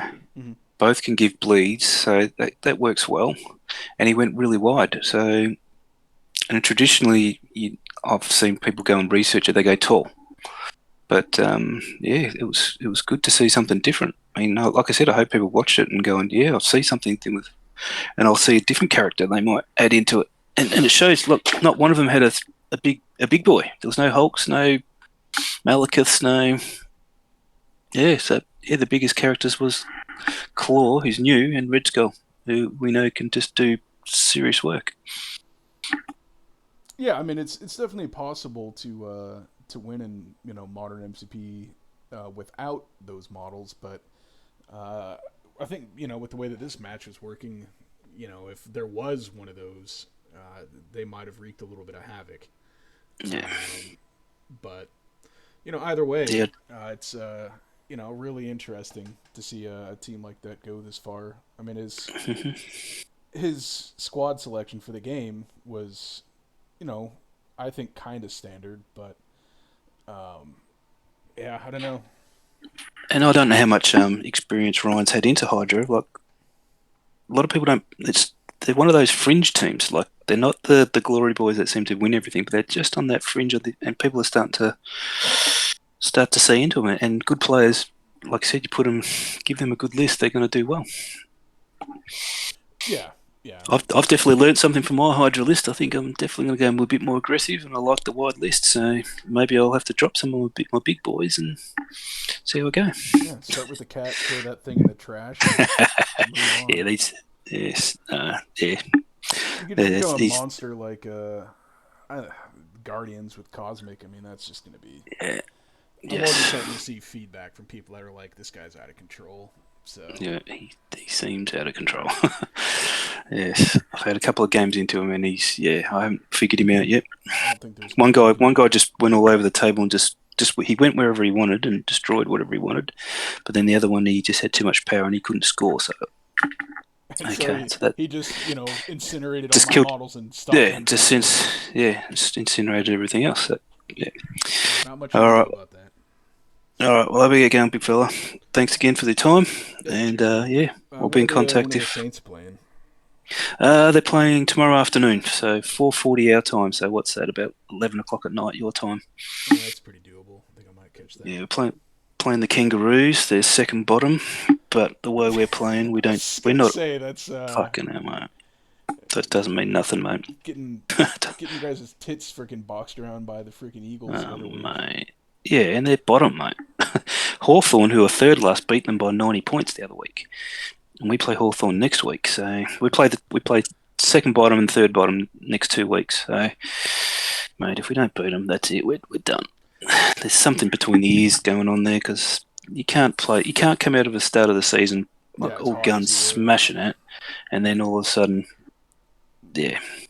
Well, we up. I kind of mentioned this, but like, it just looks really low effort to me.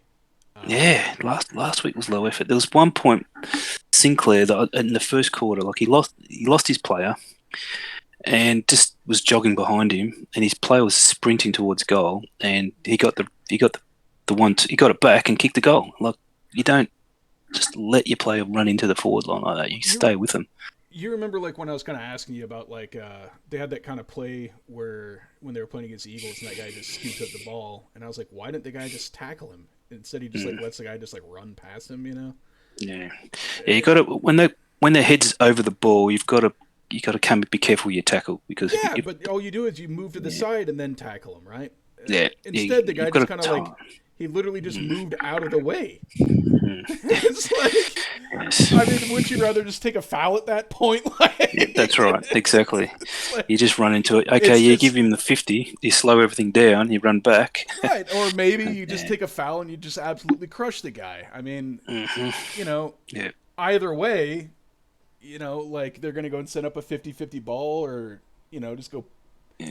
I mean, that was like at the midline of the or whatever. So it just looked like a low effort play, and like to me, like that kind of like I said, epitomized the first half of that game, and that epitomized like the almost the entirety of this last week until basically like the last freaking. There's like a period around like 8 to 5 minutes left in like the fourth quarter where they kind of pulled their head out, and then they're like, "Yeah, we're gonna lose," and then just kind of quit for the rest of the game.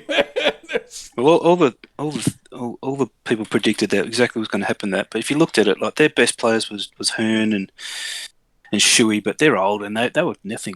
They just couldn't do it in the second half. So that was the way. If we don't win by 10 goals tomorrow, We don't deserve to be a top 8 team against the bottom team.